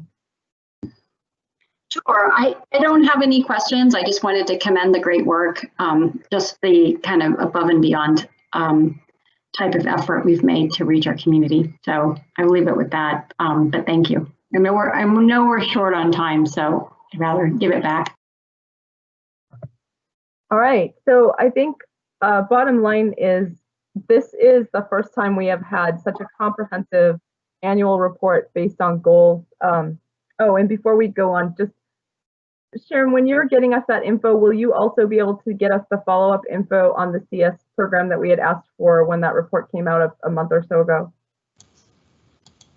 Yeah, I have that ready to go. I just sent it off to Jen and others, so that's ready. Perfect. Thank you so much. Okay. You bet.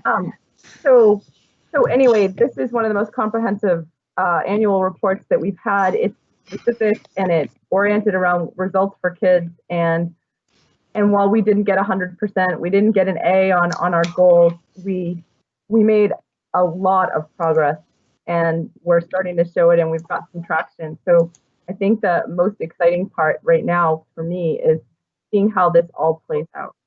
And so as we see how that all plays out, I do hope that we will spend some more time getting the tier 2 goals to be more, maybe not more robust. I think we've done a pretty good job, but really getting all the departments and programs into a space where we can answer these questions. Because I think if I've noticed this spring, several things came up where the question was, hey, did we have an SAT, not SAT, did we have a critical criteria review done on this program? Did we have a clear goal, and do we know how effective this program is? And do we, so I think the more that we are able to put our programs in this light of clarity around where we're going with them, how effective we are being for each and every student and stuff, the better off we'll be. And the effort that it took to get here was huge, and very grateful. And one more thing before we sign off.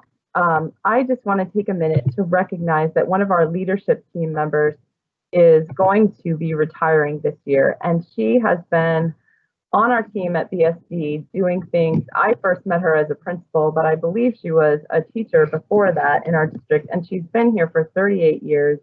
She has stepped up and served needs when they came up, took on new projects, took on, when we recognized a few years back how important community partnerships were, she stepped up and volunteered to put herself in the mesh and just jump in and try to sort that out and try to make that more impactful for our kids and our community. And she has just done a tremendous amount of work for us, really working for kids for 38 years in BSD, if I've got that right. So I just want to say thank you very much to Judy for all her years of service, and we will miss you and we wish you very well in retirement, but thank you so much for the work that you're doing. And if you're there, can we just maybe say hello to you for a sec? Hello, I'm here, and thank you for the shout out. Appreciate it. All right.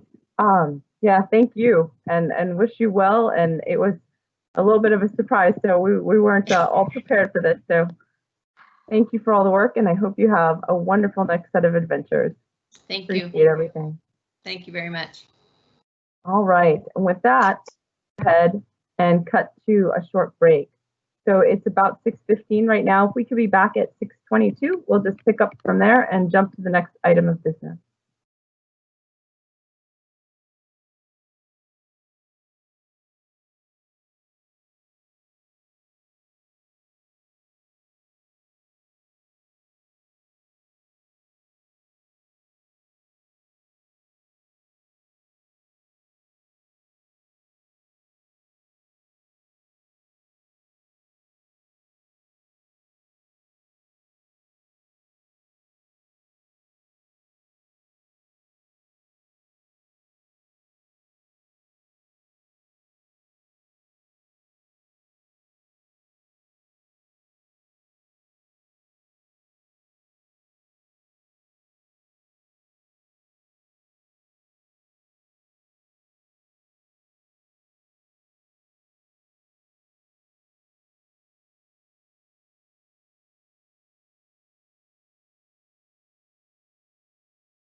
We're going to get started in just a minute.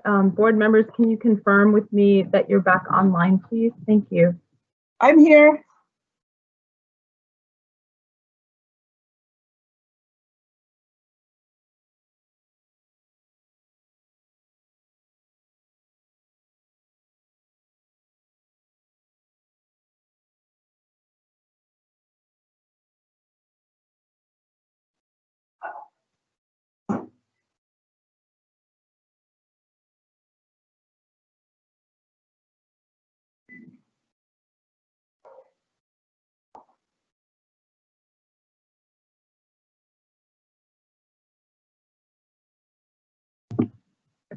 Okay, as we get ready to start up again, I just want to call out, so we're back in session, and I want to call out that we have an obligation with our reports to formally vote to accept or not accept, or some modified version thereof, each of the reports.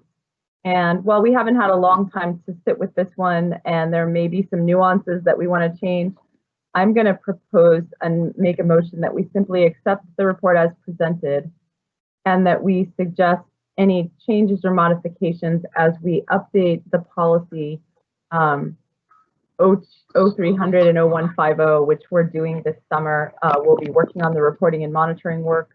So there'll be opportunities for board members to ask for things that maybe weren't exactly what they expected in a report, or things they wanted to look for, or for staff to do the same.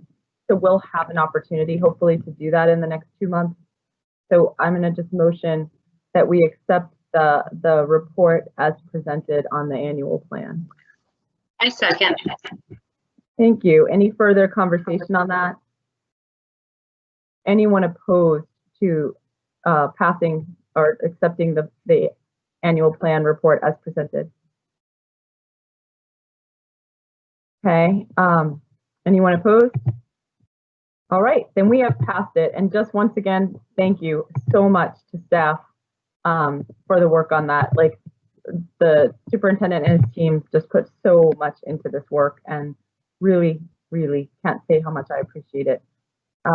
So that moves us on to the planning workshop and a chance to talk about how we're planning for fall.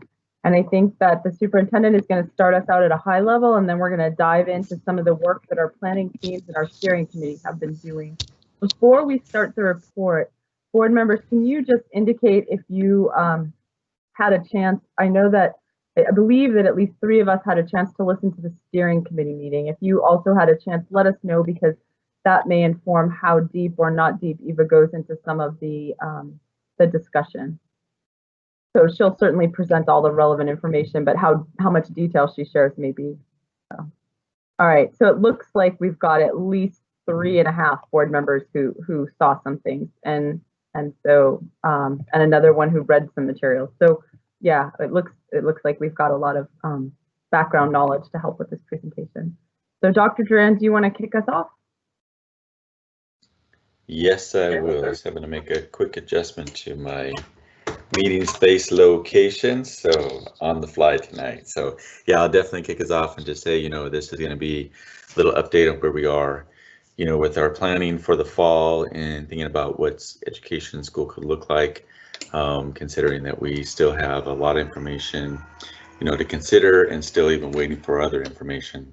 I do also want to just give a little bit higher level work that, you know, we continue to have meetings with OSPI. You know, they provide us some, you know, feedback and information, but more specifically, the Puget Sound Educational Service District is really where we're having some of our deepest conversations, and when we are, you know, really able to hear what other districts are thinking about or what they're doing.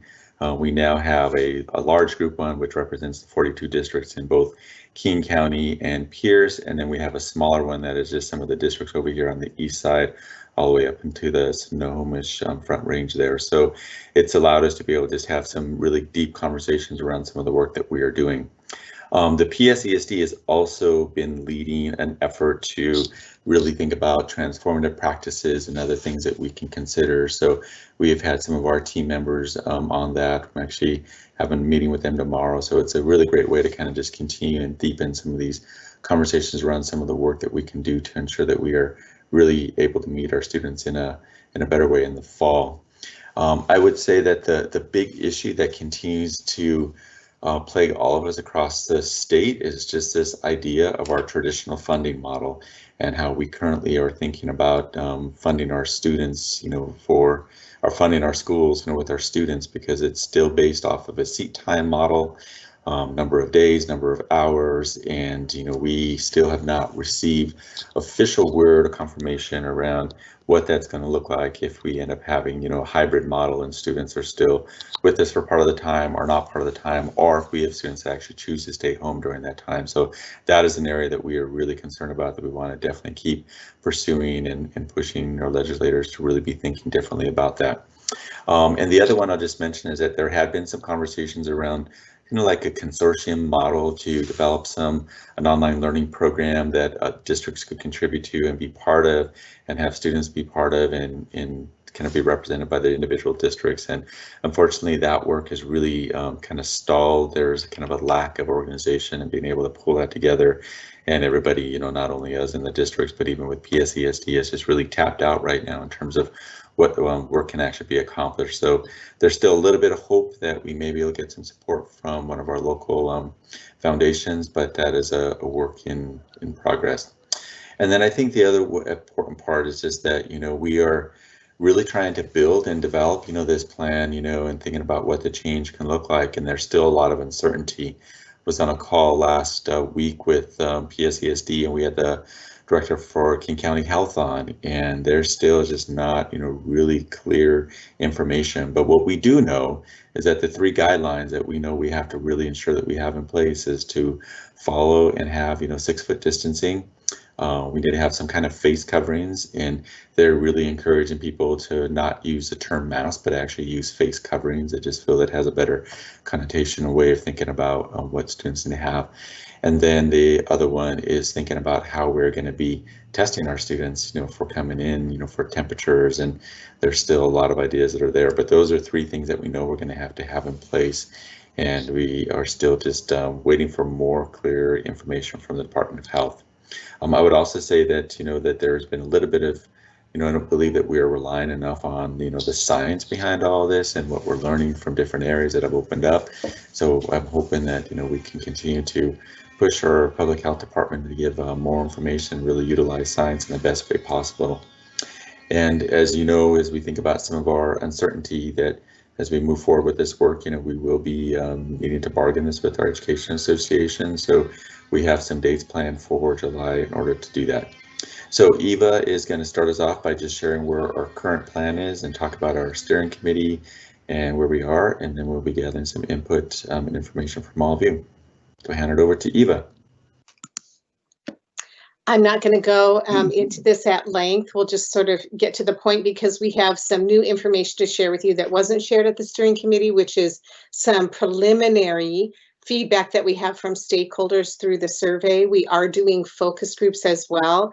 We would love any help from any of you in terms of parent focus groups and where there are groups of folks that we can pull together. We did get names from the audience of folks who were watching our presentation. We had 131 people that were watching our presentation with the steering committee not our presentation, but our meeting last week, who were there at the very beginning. It may have been more by the end.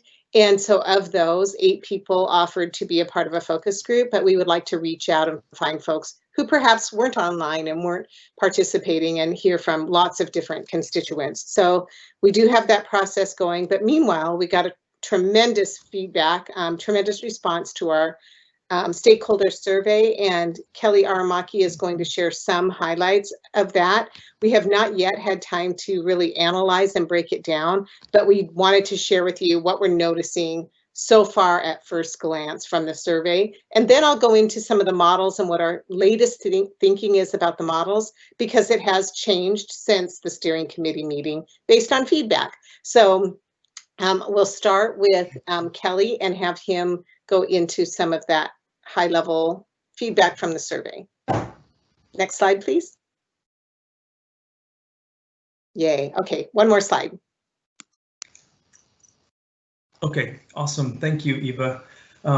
Before I jump into this, I just wanted to share that our consultants that are helping us plan for the fall are helping us do a much more comprehensive review of survey data, the historic survey data from the beginning and the most recent, which I really appreciate. They're doing a really amazing job. So this is just a preview of what they've been working on, which is why it says draft in the corner. I also just want to acknowledge ahead of time that looking at survey data like this, especially these quantitative questions, they only give us a perspective, one side of the story. And so we want to acknowledge that this is just, it only shows a kind of one side of what our students, families, and staff are saying. And we do feel that we have a number of qualitative questions that we asked in the surveys that we're still analyzing that are going to provide another important perspective. And then, like Eva said, the focus groups are going to be critical in giving us another perspective. Eva and I sat in on a AP Human Geography class to listen to students actually talk about what they're thinking about remote learning, and it gave so much more depth to the surveys that we've been giving. And we've done some focus groups with some students at Odell in their leadership class, which is really enlightening as well. So anyways, all of that together will really help us to plan for the fall. Okay, so this slide just shows our three stakeholder groups: families, students, and staff. And this is just data from our secondary students so far.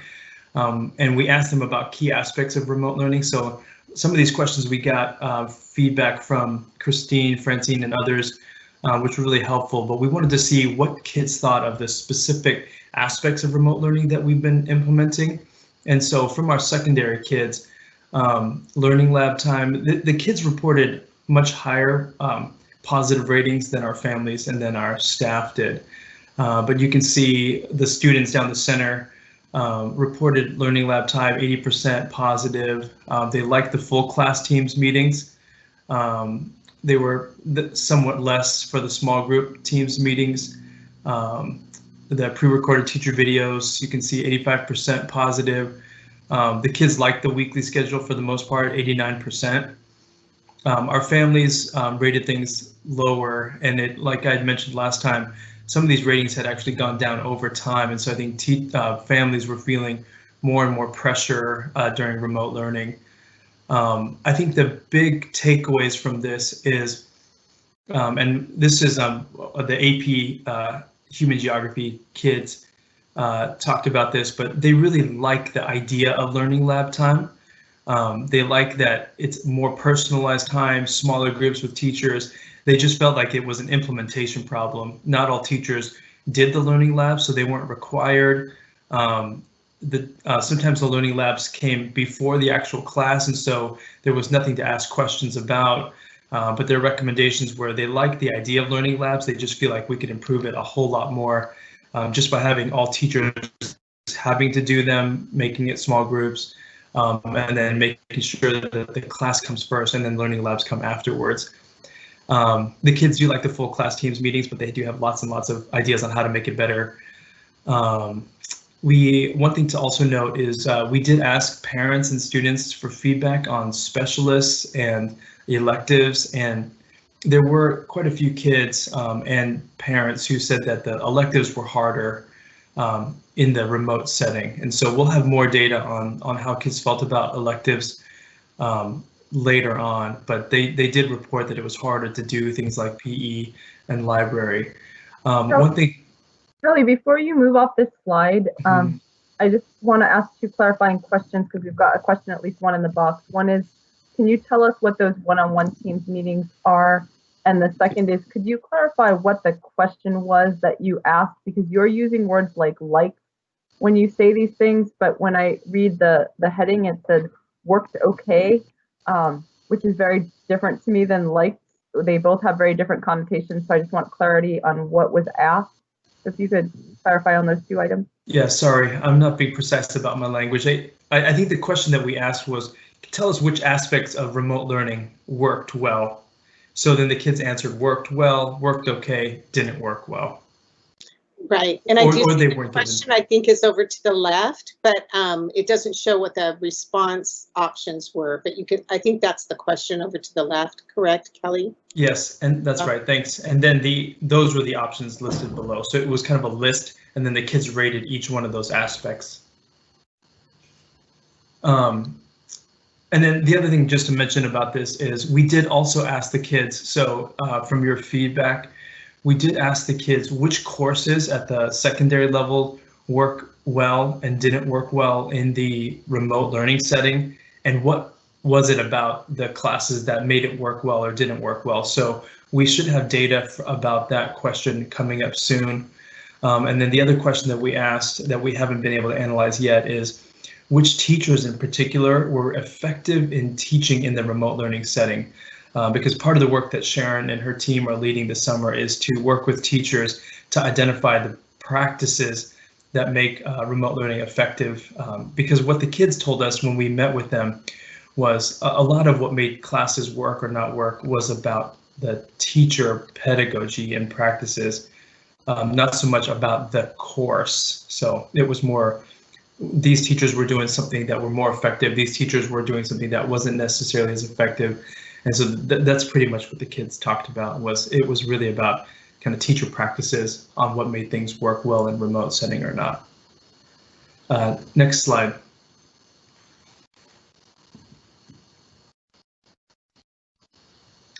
We have that we don't one have this question analyzed for still. There's one question still hanging out there. The definition of the one-to-one Teams meeting that the students and families. Yeah, thanks. Oh, sure, no problem. And I don't know why we don't have the data for those two, but basically we asked the stakeholders what they thought of whole group, small group, and one-on-one meetings. And so one-on-ones was like a teacher providing one-on-one support. So not every student got one-on-one support, but the teachers reported really, they felt that the time was effective when they could give one-on-one support. And so we used a lot of our paraprofessionals for that reason to touch base with kids one-on-one to provide that additional or personalized support. Does that answer the question, Carolyn? Yeah, thanks. Sure. I know my teacher friend is really putting a lot of effort on that. So that's why I was wondering why it was blank. Yeah, and I don't know why those are blank. I'll have to find out. But what we're hearing from staff in particular is that they feel more effective in teaching when they're teaching smaller groups and working with kids one-on-one.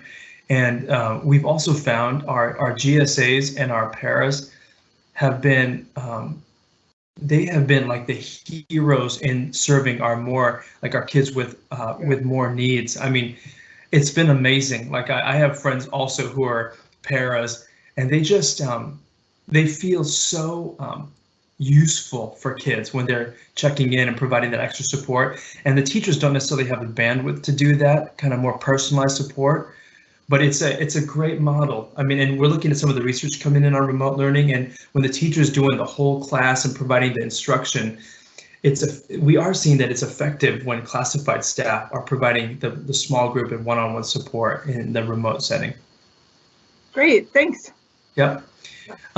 Here's what we're learning about the most critical areas for improvement. And so the question again, like Eva said, is on the left.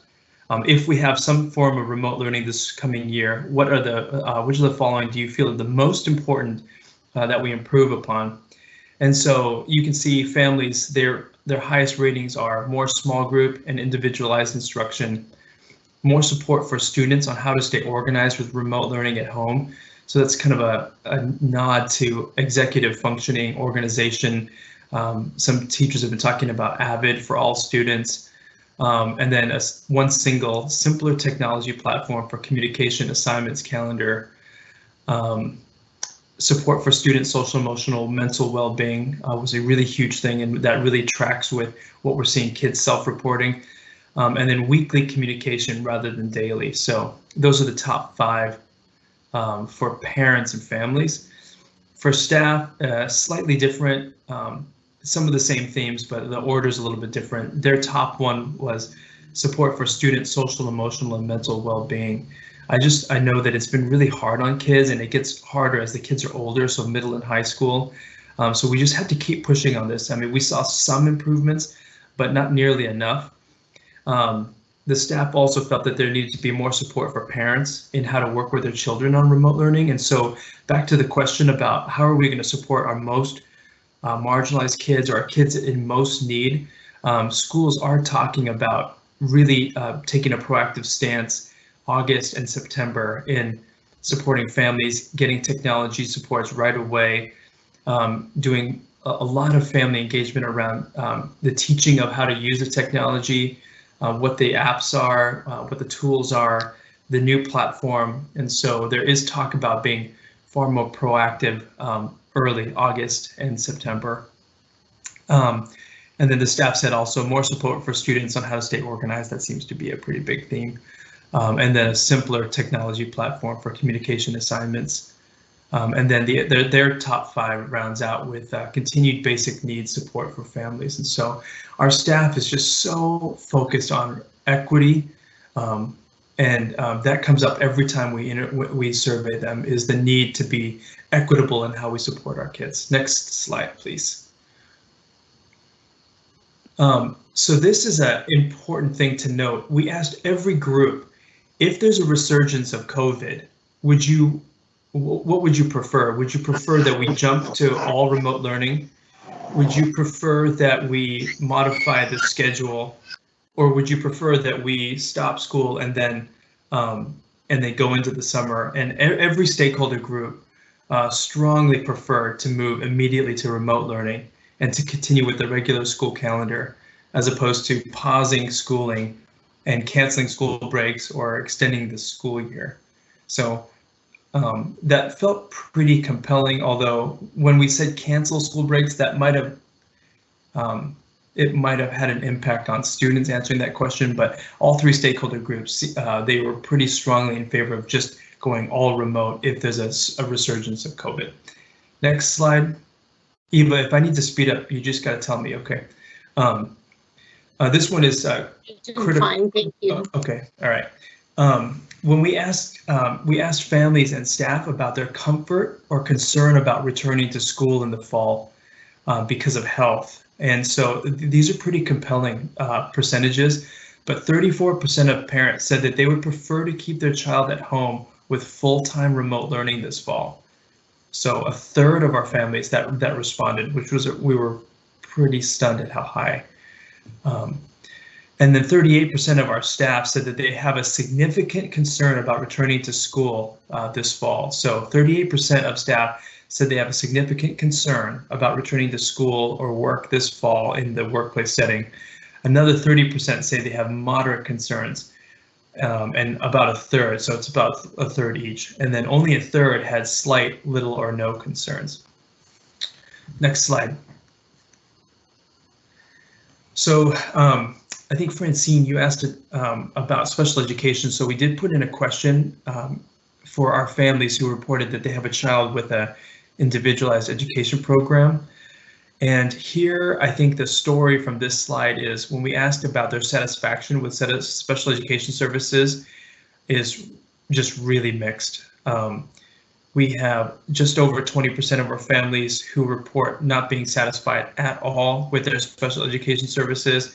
And then we have just about 20% of our families who report being very satisfied with special education services, and then the range in between. So I think there's quite a few. I mean, the majority of our families are at least somewhat satisfied with special education services, given how challenging it was with COVID-19.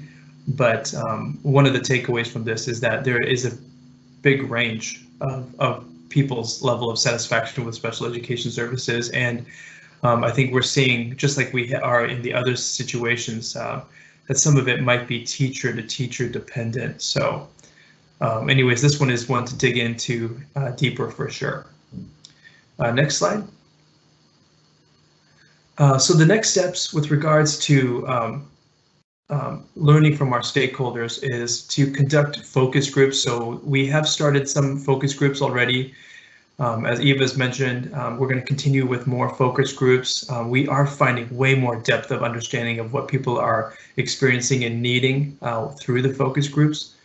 And then it'll be important that we do it with a racial equity lens. So making sure that we target our groups that that we have not served well in our system so far.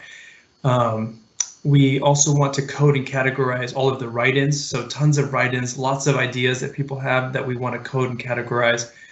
And then we need to communicate all of this out in an effective way to the implementation teams, to the steering committee, to all of you, the school board members, and to the district leadership team. So those are the key next steps. And that's it. I'll hand it back to Eva. Thank you very much, Dr. Aramaki. Very nicely done in a short period of time, collating all that data and putting it together for us. And we still have a lot of work to do to unpack that. And I want you to know that we have at least 13 implementation teams set up. Those are the folks who will be developing plans for the upcoming school year with multiple stakeholders included on each of those teams. They will be given all of this information to inform their planning process. And the purpose of the steering committee is to look at all of those plans and consider the plans and give feedback to the implementation teams before we finalize them. And because we have this steering committee, it's this central group, even though there will be a lot of opportunity for stand-up meetings and sharing across the teams, the steering committee will be the central group to look at and see, oh, this is going to conflict with someone else's plan that we just looked at. Even though we in a perfect world, we would have really good communication, we will have that set up, but we know that at times there are plans that could work in conflict with each other. And so that group will be keeping an eye on that. That group will also be looking at, are we adhering to the commitments that the board has made? You have already made some commitments, and we want to ensure that all of our implementation team work is in alignment with those commitments. So I'm just going to quickly go through these next slides. In fact, I'm going to skip many of them and get to the next part. So if you could please go to the next slide. This should look familiar. You remember that we had 4 rapid design teams, and these were the themes that we already shared with you at a previous board meeting that came out of those rapid design teams. So we've been looking at that information as we're considering what might be a model for coming back to school. Next slide, please. These are just a few of, oh, this is the equity part. I pulled these equity comments out from the previous slide just to show that we are doubling down on equity and ensuring that that is foundational for all of the work that we do going forward. Next slide, please. These were just some of the board commitments, and this is a summary of the few commitments under Educate Each and Every Student. There's a link to the full commitments if you want to recall what were all of those commitments that we that the board developed and approved. But these were a few of them. I'll just absorb that for a moment before we go on.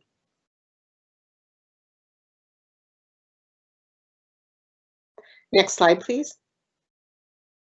And again, this was the timeline that we shared with you, and we are currently doing focus groups. We developed a draft model, shared that with the steering committee and some focus groups, and now we have refined it. Next slide, please. Okay, this is worth mentioning again, that there are 3 potential scenarios that we can see for the fall. Scenario A is the preferred scenario, where kids would come back 100%. Our students would be coming back in person 100%. We don't see that as being feasible given the guidance that we've been given so far from the governor, the Department of Health, OSPI. Even if we were given guidance that allowed us to come back 100% in person, we also know that some students, as you saw in that survey that we just looked at, their parents or the students would not be coming back 100% in person. In fact, they would want to go 100% remote. And so we will need to be prepared for that option, even when we return to 100% in person. In scenario B, this is the one we're going to spend the most of our time talking about. This is the hybrid and the most likely scenario for the fall, where we would have some students come back in person and some students remote, on an alternating basis. So they would come for 50% of the time. We would have 50% of any given class in the classroom in person, while 50% was remote. However, what we've learned from this entire experience is that this is extremely difficult for our youngest students. And so for that reason, we are prioritizing our youngest students and some students at all levels with special needs to come back 100% of the time in person on their normal schedule. And that would be for students in grades preschool through 2nd grade. We wish we could have all of our elementary students come back. It's simply not feasible with physical distancing and the limited number of classroom spaces that we have in a building. Again, even in this hybrid model, some students may opt for full-time remote learning, and we will have to be ready for that, regardless of the model. And then finally, in scenario C, I think that's what you just heard from Kelly, is that many people would prefer that if we do have a closure, that we go immediately into 100% remote learning. That's the situation that we were just in, that we're currently in. We've just ended the school year in 100% remote. So we want to be prepared for that as well. So those are the 3 scenarios. We'll spend a little more time on scenario B. That is the most likely scenario as far as we can tell so far for the fall. Next slide, please. There will be 4 models that we'll talk about, which would be for the hybrid model, which would be where I just described preschool through 2nd grade coming back full time, as well as some students with special needs at every grade level. Grades 3 through 12 would come back in a hybrid, with 50% of the students coming back in person and 50% of the students coming back remote. And I want to spend a little bit more time on that because this will be different than what you heard when you attended the steering committee meeting. Next slide, please. Next slide, please. Okay, this is the preschool through 2nd grade schedule. This is just your typical schedule. The only difference is that we would have to implement some things for physical distancing and for health reasons. So the class size would be limited to 16 students. And we would likely have our specialists come to the classroom versus students going to the gym, for example, or taking the students outside. Those could be some options. Again, these aren't fully fleshed out. That's why we have implementation teams. But in the model, what we're thinking is students wouldn't leave the classroom very much. They would be confined to the classroom. They would eat lunch in the classroom and go out to recess together, that kind of thing. But they would have their usual schedule of participation and attendance. Next slide, please. For grades 3 through 5, we would have 50% of the students in person and 50% of them remote on any given day. In this example, and this is just a sample, students would be coming in person Monday, Tuesday, and alternating Wednesdays, and then they would be remote, alternating Wednesdays, Thursdays, Fridays. The other 50% of the class would be the opposite, remote Monday, Tuesday, alternating Wednesday, and then in person, alternating Wednesday, Thursday, Friday. In this example, you're going to see 2 different options. One is that in the remote learning that they have a different teacher potentially, and that they're only doing small group instruction. It's maybe some different activities that they're doing. It might be a limited number of hours. In the other option, it's going to be more like the secondary schedule that I'm going to explain to you in a moment, where 50% of the class is in person and 50% of the class is accessing the class remotely. So they're attending all day remotely. In other words, the teacher is broadcasting, the students are attending the class, their face might be on a screen or something so that they are there, they can be called on, they can participate, but they are remote. So they would attend 2 days remotely, 2 days in person, and alternating Wednesday. Next slide, please. Oops.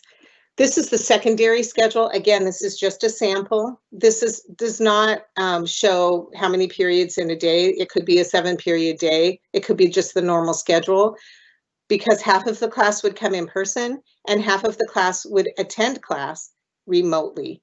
And the idea would be that we would need to launch some professional development with our teachers, which we believe we need to do regardless this fall or this summer. We would need to launch some professional development and talk about the optimal instructional model.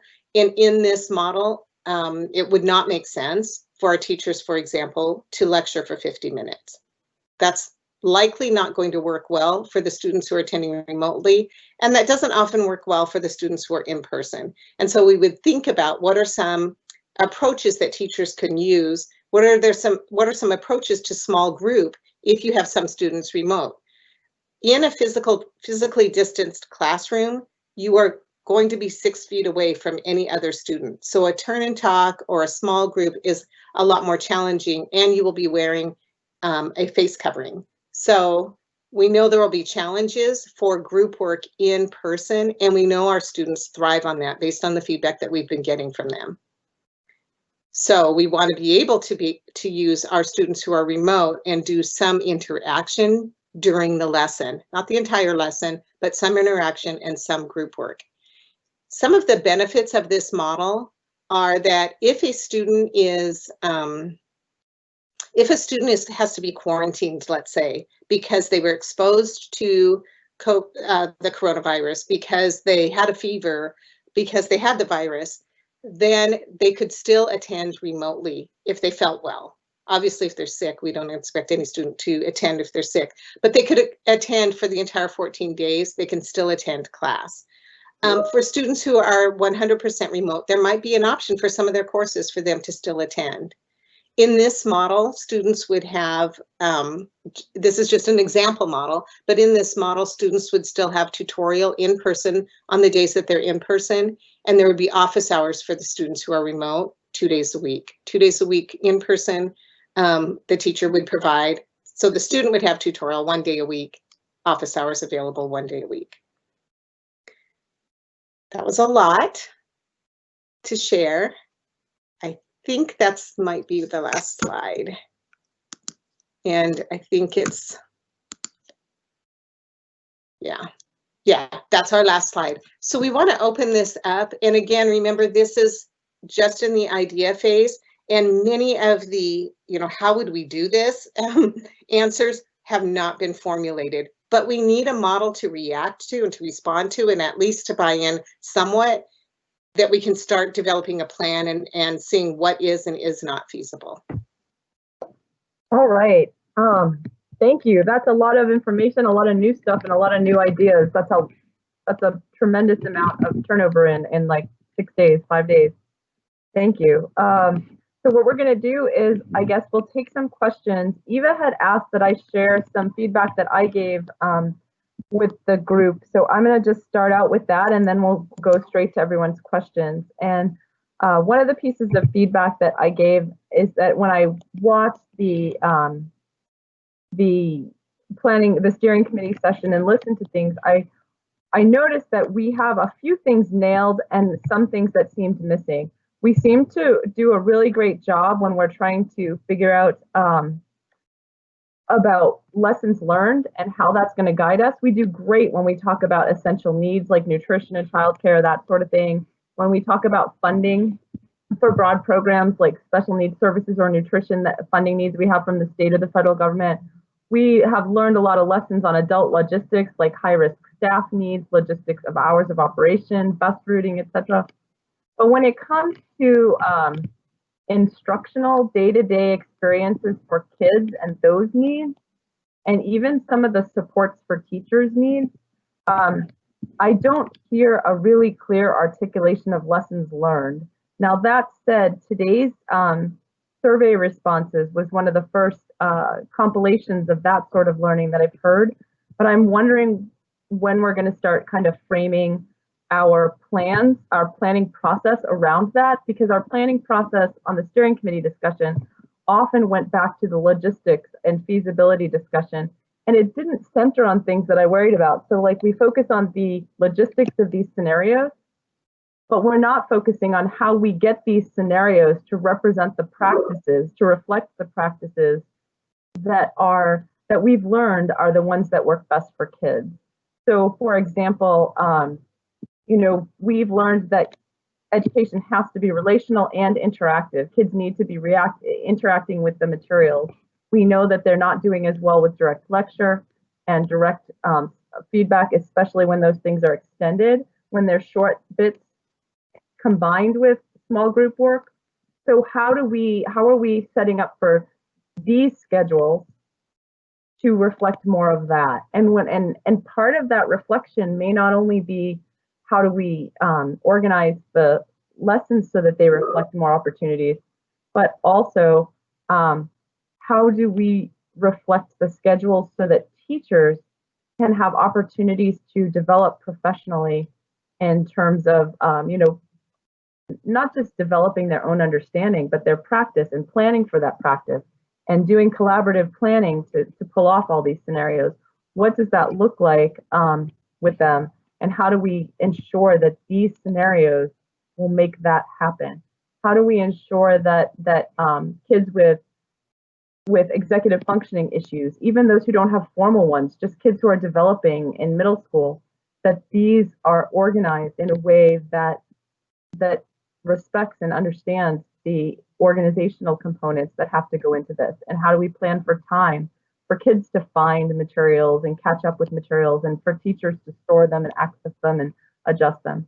So those are some of the things that I sent a longer list of things that I think we've learned about instruction and engagement in this time, but I'm wondering how we can make those more the guiding principles of the scenario development and not just something we know, but we'll just deal with those after we get these logistics worked out, because those are the things that we should work the logistics out around. So Eva, do you want to comment a little bit on that, and then we'll start taking other questions? Yes, I do. Thank you.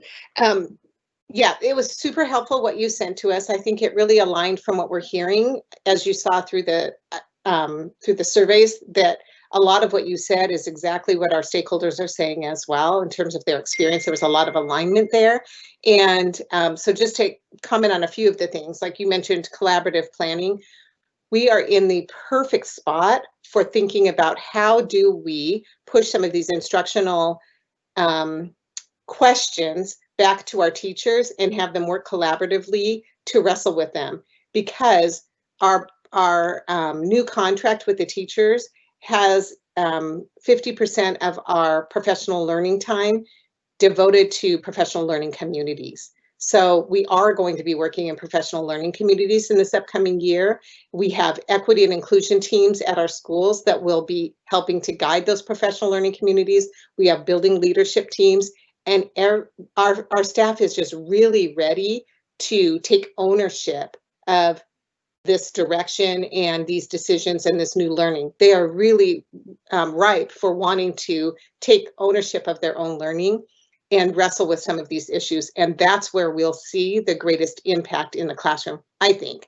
In terms of executive functioning issues, we talked about this when we were thinking in terms of sort of dreaming of what would it look like, what are some things that we would really like to address that have lifelong been problems in education for many of our students, executive functioning being one of them. And how can this be an opportunity for us to embed some of the AVID strategies into our curriculum that every kid will get and experience? Because many of our students who seem to be doing swimmingly, especially our students in advanced learning, for example, their executive functioning is masked by their ability to know and do some things, right? And they just know and can do some things, but their executive functioning is masked by that. And so it doesn't necessarily show up until we're in a situation like we are now. And so it becomes even more challenging. So we are thinking about some of these things. What you shared with us in that list will really help us, because we do want to have a protocol for looking at the implementation team proposals. And along with that, what are the guiding principles that would lead to effective implementation, recognizing that not everything will be perfect on first draw, but how can we grow from that, and how can we at least have the starting point be our students and what's going to be different for our students, particularly our most marginalized students. Thanks, Eva. All right, so why don't we take some additional questions? And I don't know that we've started with Francine at all tonight. Francine, do you want to start us off? Sure, thanks. So can we start with some of the survey questions, because that was what I was going to ask earlier. And I appreciate getting the summary, knowing that the results just came in. Some of my just overall, as in keeping that students first perspective on what they need for their well-being and for their academics. It will be helpful, I guess, when we see the further breakdown of the survey to also see, I understand there'll be an elementary, but even maybe middle school and high school separately, and then having some more, what the N is and the response rate and things like that. So we really get an understanding of who was responding to these questions. And then my recommendation, I'm not sure if it's going to happen, is even breaking it down by school and providing that back to the building leaders, and maybe getting their feedback and reactions to if those numbers seem to correlate at all with some of the efforts that were going on, because we do have these kind of 29 different maybe leadership styles and kind of experiments that were going on, and maybe the expectations or directives or culture were different in the buildings that might have led to different things. Or if it's all pretty much the same, I think that tells us information too. So that was some of my thoughts there with that. And I'd really like to see what are the areas of convergence. So there was, I think it was the second slide that showed the results from the families and from the staff on what they thought was important. And I'd really like to see what the students thought was important, if that was asked of them, and see where the convergence lies there. So, there was a big difference. Families thought there needed to be more SEL, 43% of the time. Staff thought it was 69% of the time. But I really want to know what the students thought in terms of what they want for their SEL.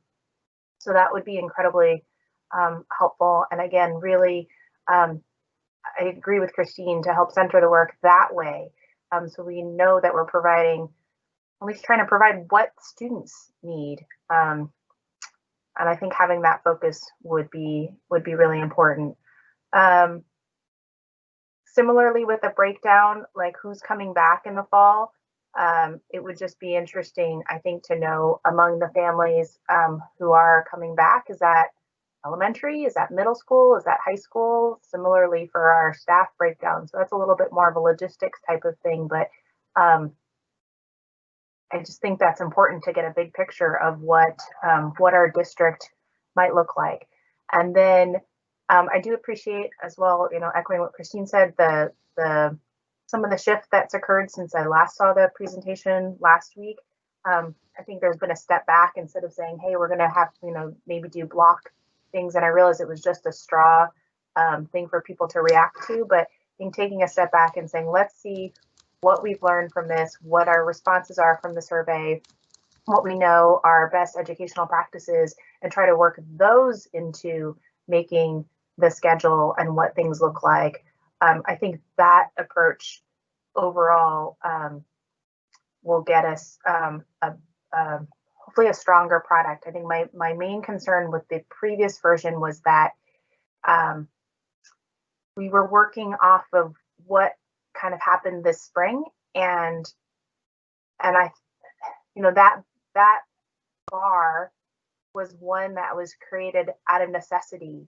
Yes, we did well compared to many other districts, but I believe our Bellevue standard is much higher, and so rather than comparing just to that, we want to take the best of what was there, but not limit ourselves and saying, well, this is the standard that we're comparing ourselves to.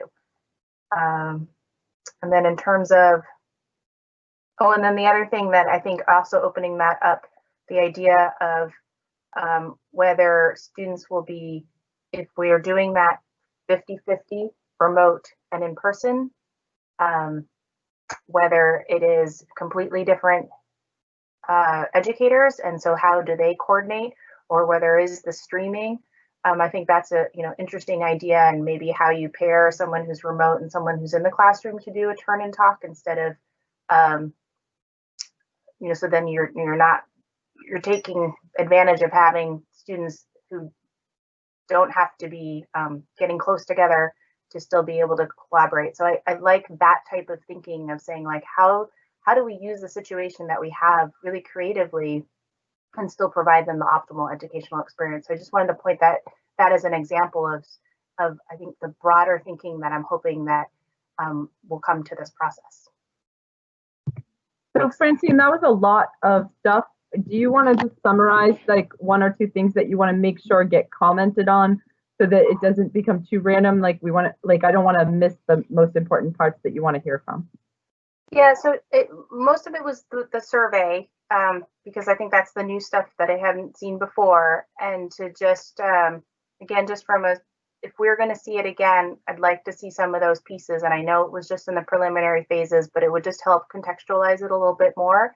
And again, just overall with the survey results, with the planning, that it's really a students first perspective. Like, what do students need for their well-being? What are we hearing them saying? How does that converge with what families and staff are observing? I don't know what's on the staff survey. I did see the family and student one, but I don't know what the staff were asked. But what are the areas of convergence there? How do we support families so they can support their students? And how do we support educators so they can support the students? But it's always, how are we figuring out what the students need, what they need to learn? And then ultimately, how are we going to measure? How are we going to know that we did that? So in this whole planning process, that's what I'm hoping that we get to. So it's not a question per se, it's just that trying to provide that overall strategic direction on how we can use the data we have into the process. I did hear a question from you in the end about the model and asking whether it was a different teacher for remote. No, the students would be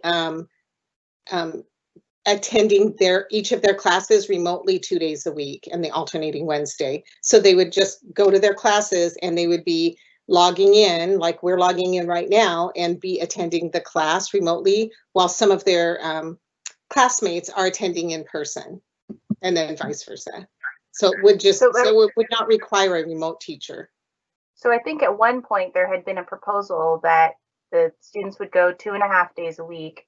And then, because I think I asked specifically about it, and then the other 2.5 days may or may not be with the same teacher. Right. And I know I brought it up specifically because they said, I think there will be challenges to stream when you're wearing a mask for educators. And if that's going to be the directive, that, we already start to need to practice that and figure out how that's going to work. So that I've been told, no, that might be a separate person doing the remote part, doing the small groups with students. Yeah, not in this model. Like that. Well, not in this model, but does that mean it's off the table completely at this point, or is it still under consideration? Everything's still on the table. So this is just another straw design. And you saw in the 3rd through 5th grade, we're still not sure even whether we should propose this streaming model or if it should be another teacher for 2 to 3 days a week. So there's just a lot of issues with the other model of it being a different teacher and communication and continuity of the learning and the cost and the staffing. And so there are some issues with that this would solve, but they're not, but if it makes more sense for kids, then that's the model that we will figure out how to do. Well, great, because I think that the breaking down and seeing what it looks like at elementary, what it looks like at middle, what it looks like at high is important. And I do appreciate Kelly pointing out too that the students really emphasized that it wasn't a subject per se where the variability came in, but it was the particular teacher and the pedagogy and how it was implemented and executed. I think that's really important as well. And so I'm glad that was pointed out and is definitely being taken into account. Thank you. Yeah. All right. So in light of, Kelly might have something to add, but just to wrap up on this set of feedback and questions, I also was wondering a lot about the context of the survey and the questions and what we were really taking away. And I'm deeply sad that there's no question that asked the students for the critical lens, and they only asked what worked okay or well, but we didn't ask them what are the things that need the most improvement. Because I'm worried that, like, you know, when I see, oh, did a weekly schedule work well? Well, I might have hated that schedule. It might have been the worst schedule in the world, but I appreciated that we had a schedule. So what worked well for me was that we had a schedule. And I look at all of these, and it seems like we could take away almost whatever we want to. So hopefully the focus groups are going to address some of that, but I feel a little bit concerned that this student survey might not be sufficient to help us deeply understand the needs of these students. If I could respond to that, that question was not on the student survey because those lists of needs came from the student surveys originally. So we compiled the list from the open-ended student questions. So we had already heard from students that those were the things that they felt were most in need of an improvement. So we didn't feel the need to ask them that question again. Thanks. So you're saying we have that data already and we know that those things need improvement.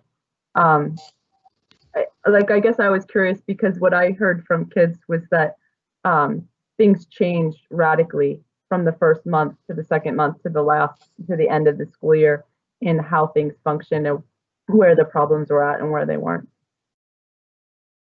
because people adapted. So anyway, yeah, so a lot of context would help, and the ends would help. I wasn't clear if we had better response rates or worse response rates at the end compared to what we had at the beginning, because they were so high at the beginning. I mean, they were incredible. All right. So if Kelly has any comments on the survey, we can end there and then we can take next question. The only thing I'd say is for the student responses, it was lower than typical, but I think it's because it was the last week of school. We do have all the data by school and by grade level. And so what we showed today was just kind of the preliminary, like really high level, but we do send the surveys back to the schools because there are, in some cases, some things are similar across schools, but then in other cases, they're quite different. And so we do have schools that use the surveys to see which grade levels have particular problems. Because when we have kids rating, we can actually see which grade levels are particularly challenging or which grade levels are particularly strong. So we do have it broken down. And then the student survey, we used Microsoft Forms. So we have it broken down by race as well. And so there are some interesting differences that we're seeing with questions like how connected do you feel to your teachers, or how connected do you feel to other kids? So there's a lot of specificity. We just, I think now that summer is here, we'll have more time to really look at that and evaluate that. And then regarding teacher practice, I think that part is so critical. But so in partnership with Teaching and Learning Department, we asked the kids to identify which teachers were most effective and what made them effective. So we are asking kids to help identify what are the actual teaching practices. And then we asked staff to self-identify as well if they did something that they felt was particularly effective, because the teachers are asking us, like ask us what works, because they've been trying different things out for the past 3 months. And so we asked the teachers to self-identify. And then Jen Benson and the team on the teaching and learning side with Sharon and Heather are going to be working this summer and pulling those teachers together and compiling the best practices for the remote environment. And I think there will be a lot of great things that we'll learn from Bellevue educators on what worked and what didn't work. It'll change a little bit, if we do a model where it's kids are half in and kids are half out. So we'll have to think through that lens as well. But that's the work of the summer for sure. All right, thank you, Kelly and Naomi. That was super, super helpful follow-up info. All right, so Seema, do you want to jump in? Yeah, I don't really have much. I had a somewhat granular question.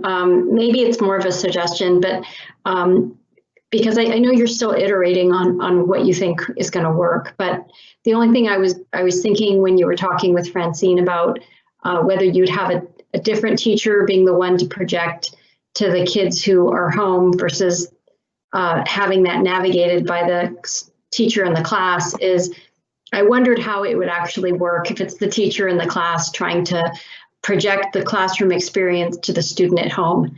And I wondered if that's something that you plan to do, like a test run, just to see, you know, if there's any volunteer students that could try to tell you, like, look, you might think that I'm able to capture what's happening in the classroom, but all I hear is a lot of garbled noise. And the only reason I share that is, you know, sometimes in my work environment, there'll be a bunch of people in a conference room, and they even have great audio and all the rest, and you're not in the conference room, and in theory they can see you, your face is projected, you're trying to interact, and usually there's some gap in that process, and oftentimes it has to do with just the quality of the audio for the people who are in the classroom. So the teacher might project very well her voice or his voice from the classroom, but all the other students who might be maybe interrupting with questions or trying to engage too won't have, you know, microphones on. So I just wonder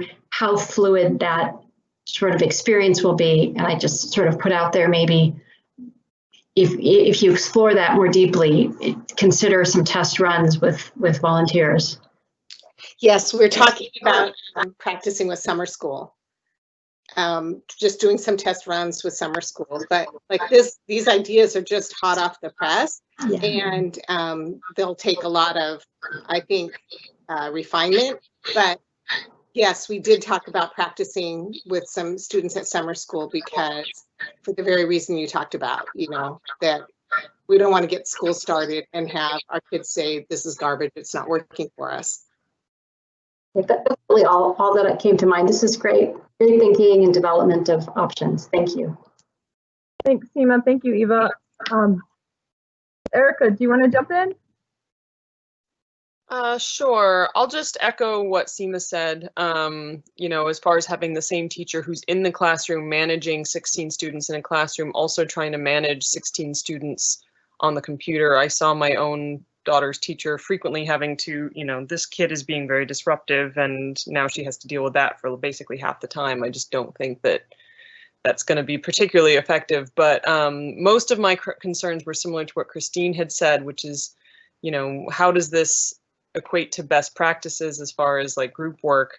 And I just would like to, you know, and when we get further down the road, I'm sure you're considering this, is what kind of tools can we use? I don't know much about Microsoft Teams. I know Zoom has breakout rooms, and so those sort of things can be implemented. But I just don't know what tools are available, but I'd like to hear about them when you know. I'll just share with you that we are working closely with Microsoft and continually giving them feedback on how they could improve Teams. And so when we talked about this idea, I talked to Tom Denwald about he's working with a team at Microsoft on Teams, and that we really need to have a better way to have turn and talk in small group that needs to be more seamless, because it can't be, and now you log into a breakout room. That's too cumbersome right now. It's not smooth. And so how can they develop that in a way that kids can more seamlessly turn and talk, or go into a breakout room and have a conversation, or a small group, you know, small group meeting.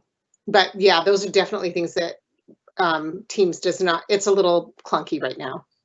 Okay. And I'll also add, Erica, that we also are still looking into a learning management software platform that, you know, could sit on top of, you know, both Teams and OneNote and stuff. So that is still research being done. There was going to be some work possibly at the state level, but they have held back on some of that. The legislators have held back on some of the CARES dollar being allocated at OSPI. So this would be something that we would just have to pursue on our own. So our team is doing some research in that area also.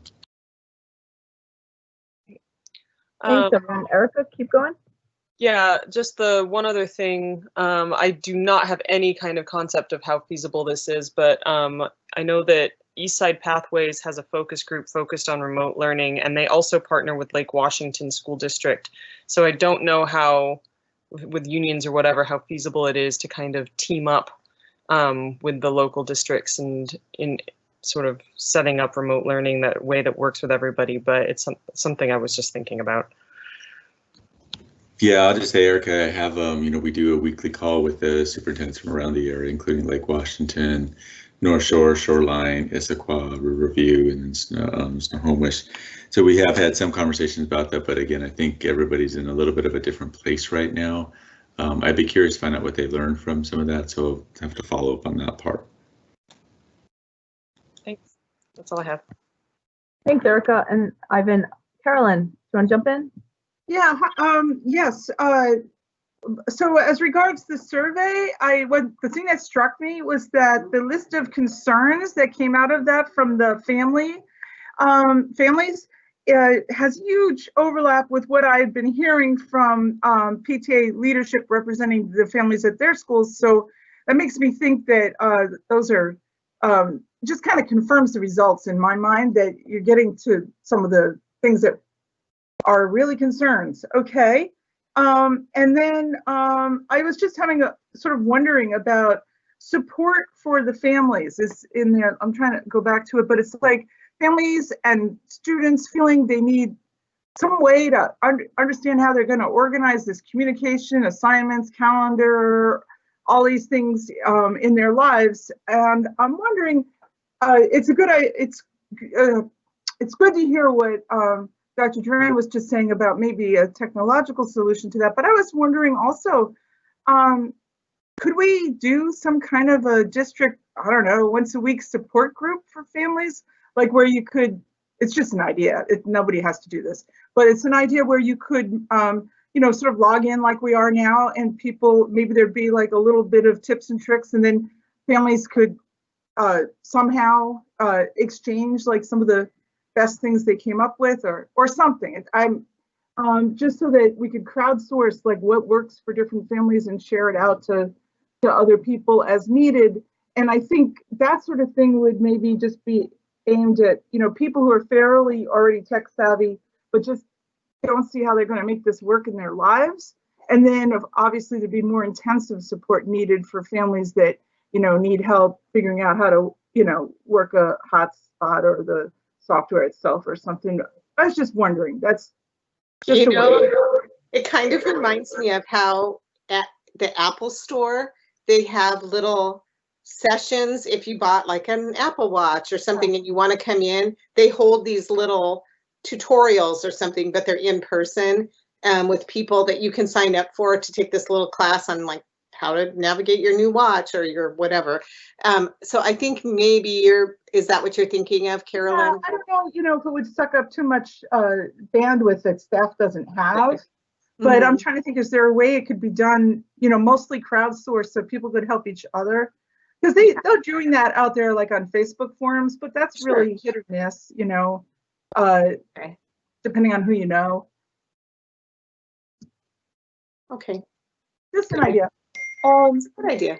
And then I was saying that a couple of things, I think one of my worries is that the science keeps evolving, and I worry that the people who are in charge of the science, our public health officials and stuff, I don't know that they're flipping over every rock, to see what's the latest science and what gets retracted. And I don't know, and it worries me that there can also be a political element to public health, even in a state that seems to be fairly forward thinking like ours.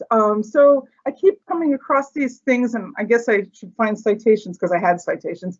But one thing that struck me was that some of the special needs kids who need to have in-person instruction are also as kids in a higher risk group than we mostly think of kids being in because of some of the very issues that they have. And then the other thing is, I saw something intriguing the other day that said that above age 14 or 15, they think kids may transmit like adults, whereas below that, they don't. So that kind of has an implication for what we do around our secondary kids. So the fact that we are actually weighting the in-person towards the younger kids actually goes well with that. But I also know that there's some parents out there that really think that, high school kids need that full-time in-school experience. So I think we need to follow the science is, I guess, what I'm trying to get to. Like find out what's going on in the scientific debate. All right. Thank you, Carolyn. Are there any comments further to follow up on Carolyn's final thoughts there? All right, I'm going to actually add some comments to that, Carolyn, because I share some of your concerns about making sure that we're leading with what's scientifically best for our community and you know what's also social emotionally best and educationally best, but really making sure that we are making decisions that make sense and don't do harm.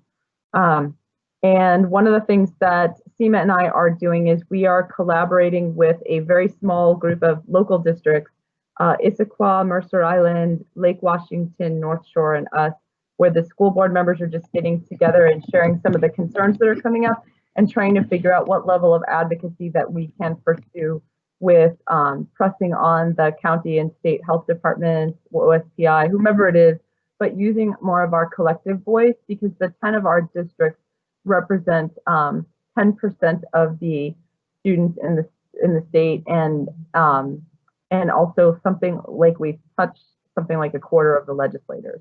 So it's we do serve quite a few kids, and we as a collective voice we have some opportunities. So we will be coordinating with the district and bringing that information back and forth.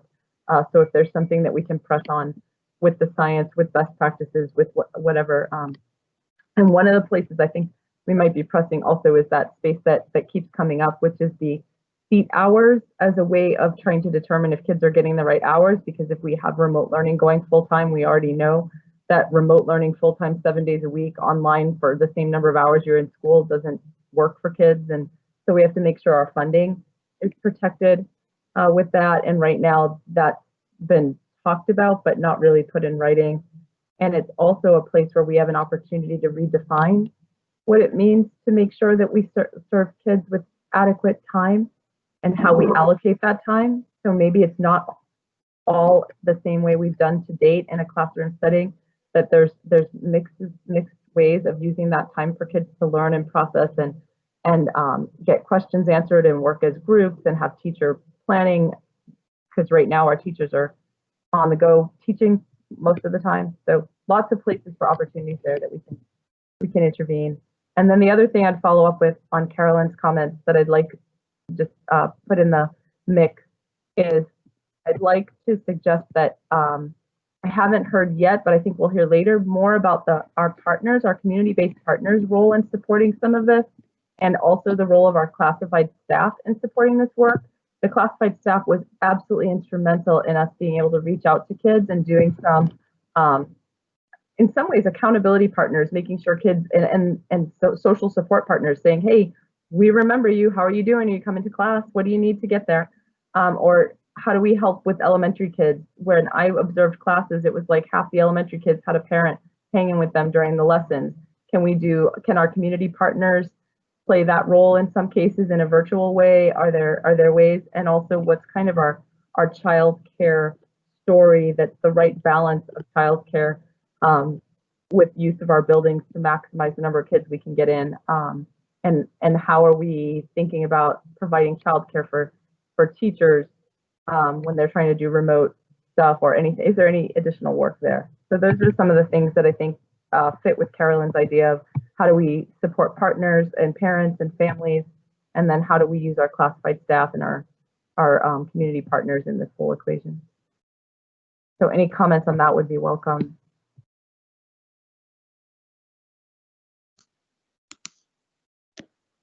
I mean, I think that's a really great thought, Christine, because our community partners, our classified staff have been instrumental, and we are really well resourced with community who's very supportive and interested in being involved in helping to support education. So we need to take advantage of that. We have a lot of partnerships.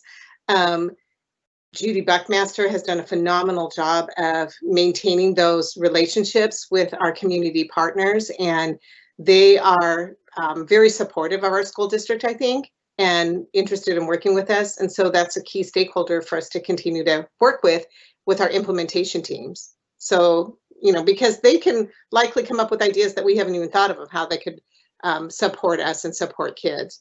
The classified staff, we're finding that they have enjoyed having this varied role that we've given them, and that it's been tremendously impactful. And so how can we continue to do that in the remote experience is another thought. And then childcare is a big question for us. And what do we do about childcare for our teachers and for our own students? Because if we had plenty space for childcare, we would just bring kids, more students back for education. And we don't have that kind of space, but we do have some empty buildings that we could look at. For example, we have Ringdahl, but Ringdahl is so far south, and is that going to be feasible? But is that better than nothing? You know, would it be worth the drive? Or there's some things that we could put in place in terms of using that building for something. So we have been having those conversations as well, and we do have an implementation team set up for that. Great, that's super helpful. All right, so board members, are there any final questions? I just want to give anyone a chance to weigh in on a final question or comment on this work.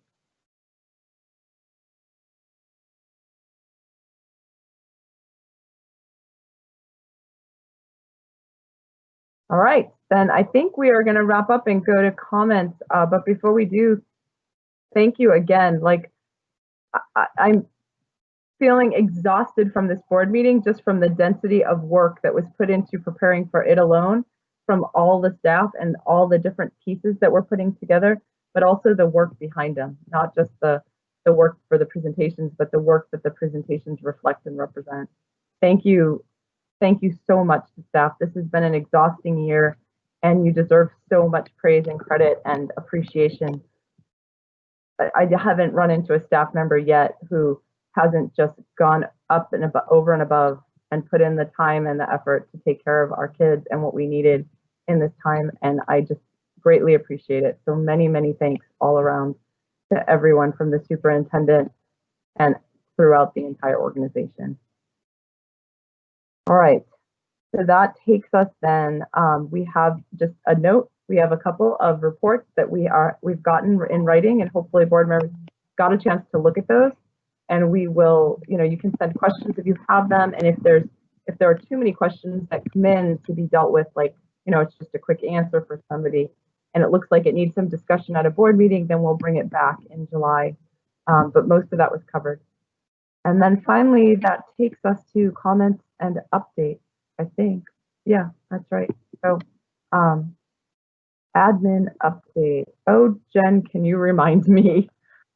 We put this in there. Oh, this is your update. Excellent. Okay. New part. Jen, are you good to go? Sure. Sure. I just wanted to flag with board directors that we are in the middle of doing a file structure project for the board through SharePoint that will be accessible via Teams for board directors, and also for internal staff so that they can access some of the key documents and templates, things like meeting calendars and things like that. And so I put some information there on board docs about what it could look like at the top level, at the high level. And we've got some of our guys on IT helping us, Jason Golick and some people on his team just helping us get it in the right format so that it's accessible. And the idea is just that it's a nice, easy place to go to do the work for individual committees and for board directors to find information that is sometimes harder to find. Board Docs is a kind of a difficult searchable, doesn't have a great search function. And then a lot of the files that I use to work through, you don't get to see because they're sitting in my space. So this is just kind of opening that up. Committee folders would definitely be members only. So that is something I do want to point out because it needs to make sure that we're protecting you from, and any of us from violating the OPMA.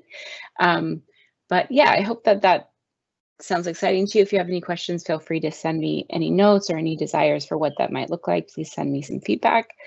I've also got Christine and Francine, the executive committee, helping me and inputting on that. So.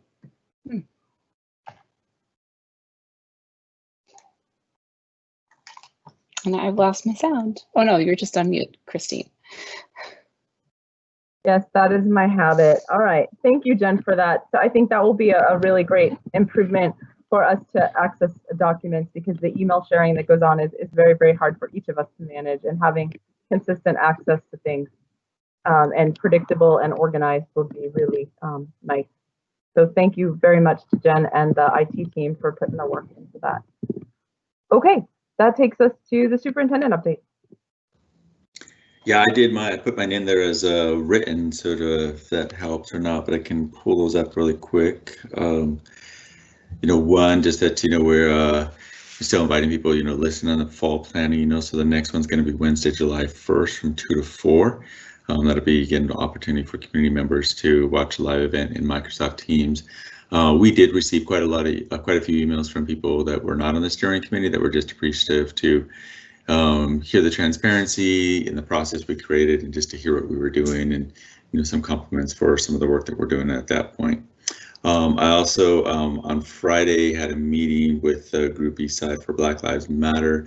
They're the group that has a petition out around defunding the police, breaking our relationship with the SROs, and looking at our curriculum as well as hiring more Black educators. So in partnership with the city, we hosted a group of, there was 12 of us total, just following all the physical distancing guidelines, and we had a really good conversation with them. I was able to focus a little bit around a review what we're doing right now with the school resource officer, addressing some of the hate speech that many of our students have heard and hear about. The students referenced, if you guys remember, a couple of years ago at one of our high schools, the Injure a Muslim Day that had came out, where we had to deal with that issue and situation. And so there was quite a few stories that our students spoke about.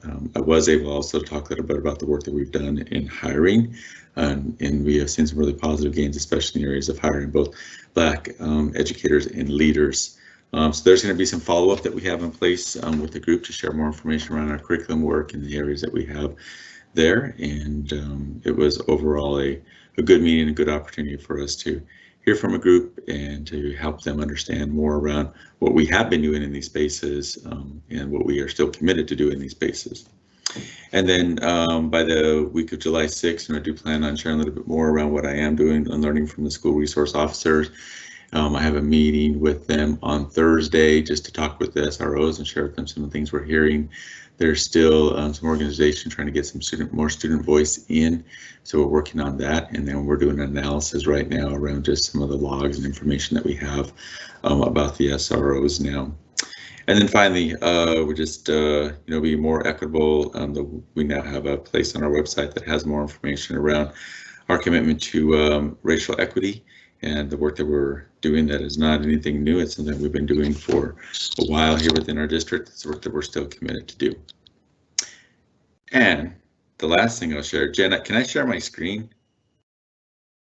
Yes, okay, you should be able to. I'm going to try to do this. It may or may not work, but let me see if I can get to the right one. I think I can. Mateo has some news for all of you,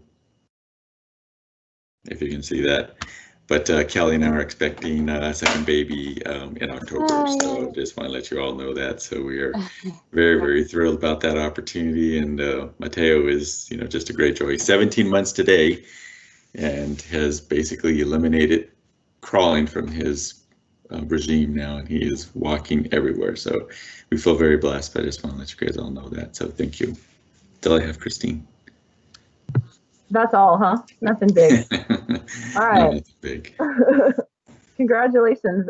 That's great news. So that takes us now, I think, to board member comments. And I don't know what order we've been going in here. Francine, maybe you can start us out this time.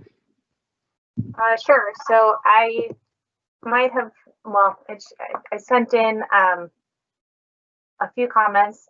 One was that YouthLink is accepting applications for up to 5 youth members and 2 adult members. So I posted that, and that will be on Board Docs for anyone to access the link there for more information on what it is to be a board member and how to apply. And it's due by July 31st. So encourage people to spread the word on that. I just put in a congratulations to all our graduates and those transitioning between different levels, and the thanks to the seniors, the staff, families, all who put in all of that work to make the really special promotion experiences. So it's just been great to hear from the community and people just excited about either participating or seeing that and sharing that. So really positive note. And then I just want to echo some of the things that Dr. Duran just said. I'm glad to see that the district is putting together an area on the website that's dedicated to our equity resources so that there's more awareness of the things that are going on, including the work that we've been doing as a board on the equity and accountability policy, as well as work on other policies. So just want to emphasize that we will be having a second reading for the non-discrimination policy, and that's really to strengthen, and provide an avenue that's clear to students and families for justice. That there's also been work and improvement on our procedures so that there really is a duty for educators and staff to intervene when there are incidents, that they are made aware of them or see them happening, and that there was slurs were added to the area of misconduct. And really, I think it's important that we communicate and educate our community, our students, our staff about these things, so that it is clear that that not only has there been the verbal commitment and starting to pass these policies, but that it is there and it now requires that commitment from everyone in the buildings to make sure that our students feel safe and supported.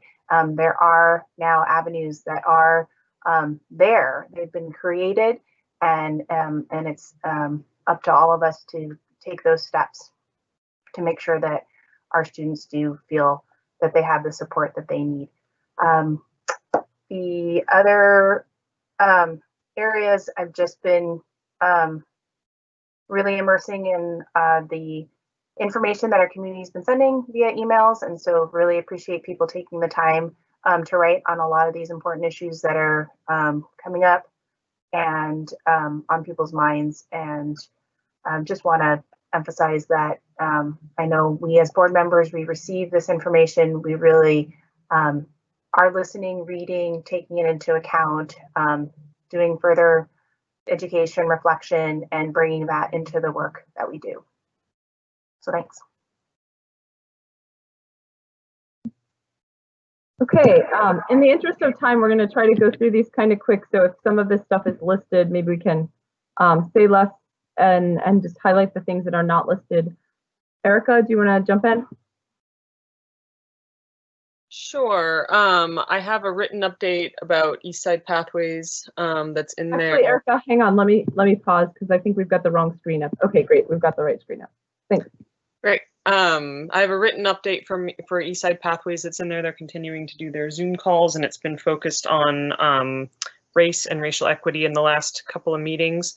And then something that I didn't add, I just wanted to give a congratulations to the district. I found the enrollment process to be pretty smooth, and in fact, in some ways a lot easier than last year, as far as the online enrollment versus carrying everything into the school. And I got a confirmation pretty much right away that it had gone through and my kid was enrolled, and that was all great. So thank you for everyone who worked on that. Great, thank you. Let's jump down to Seema. Oh, sorry, Carolyn. I missed that one there. All right, Carolyn. Oops. Yes. Okay. So in terms of my liaisonship with the PTSA, I was just thinking maybe people don't know this is the time of year that PTA kind of gets ready to switch leadership, and so they'll be closing up their books and doing we don't call them audits, financial reviews, and making sure there's new officers and all that. And they're very much on the way with that, but there are a few local units where they're having some trouble getting officers, and hopefully they will be able to, or maybe they already have, but Interlake was one of them. But they're working on that. And then the other thing was this thing that with the school bells that were going off at Ardmore. And we got it resolved really quickly, and so that's great, looks good. But I'm wondering, I realized that evening that I didn't know who to call or what to do about it. I didn't have a phone number. It hardly comes up, the first time in like 5 years. where a constituent calls you and says, you know, there's something that you got to take care of right now. So I just thought it might be something for us to think about. Good point. Okay. Yeah, it might be an interesting thing for us to do. So we are, we're going to take a quick update from SEMA. We are trying to wrap up, and we have an exec session, which I'd like to limit to 5 minutes tonight. So we're just going to wrap up here from SEMA, me, and then we'll go 5 minutes an exec session for just the board members, and then we'll be done.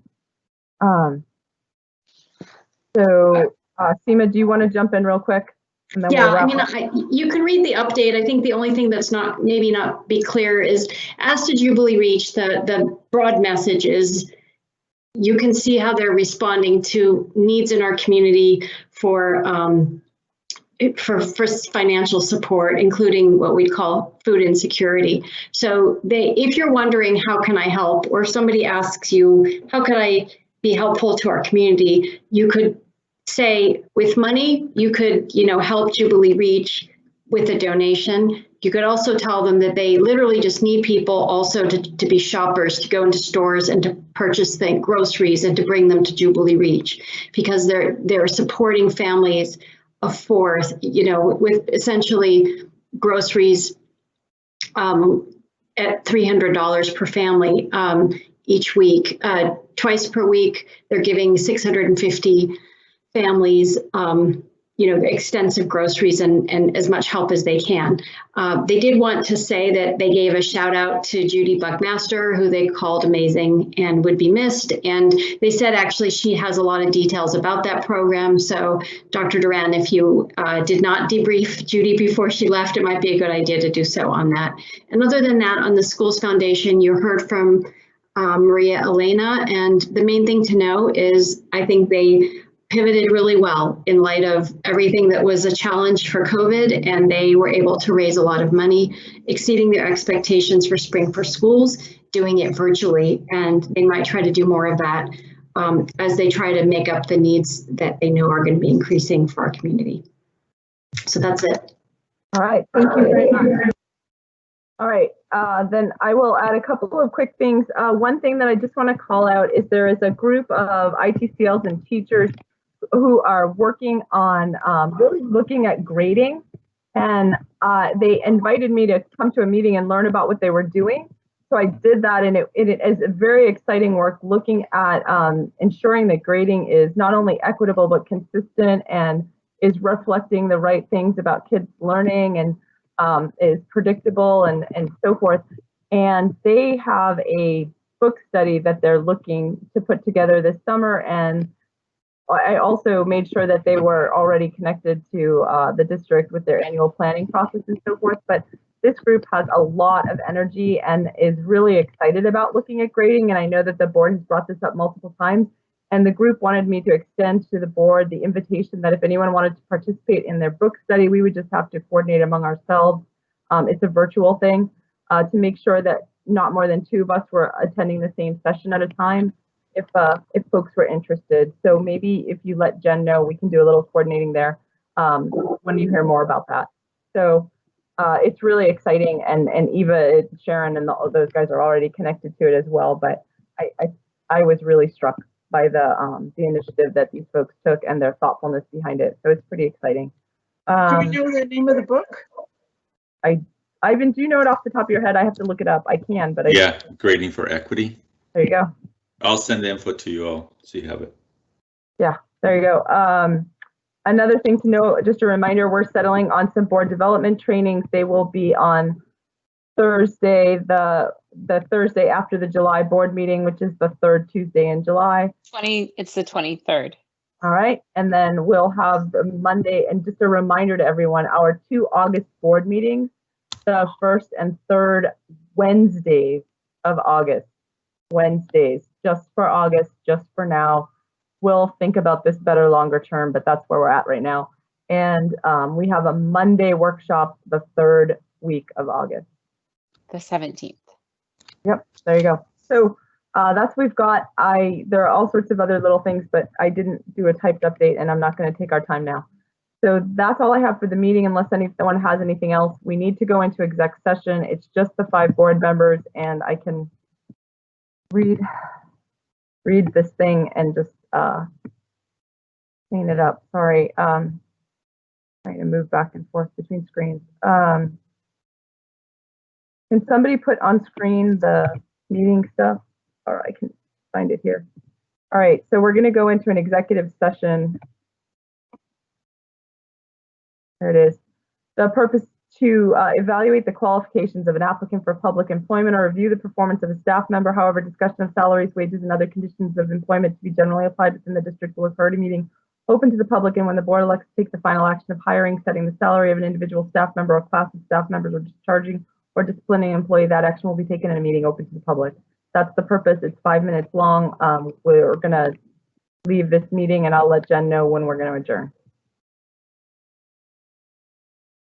So thank you, everyone. We are gone to exec session.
The board will be in executive session for another 5 minutes. It's 8:15 p.m.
The time is 8:31 and the board has finished executive session.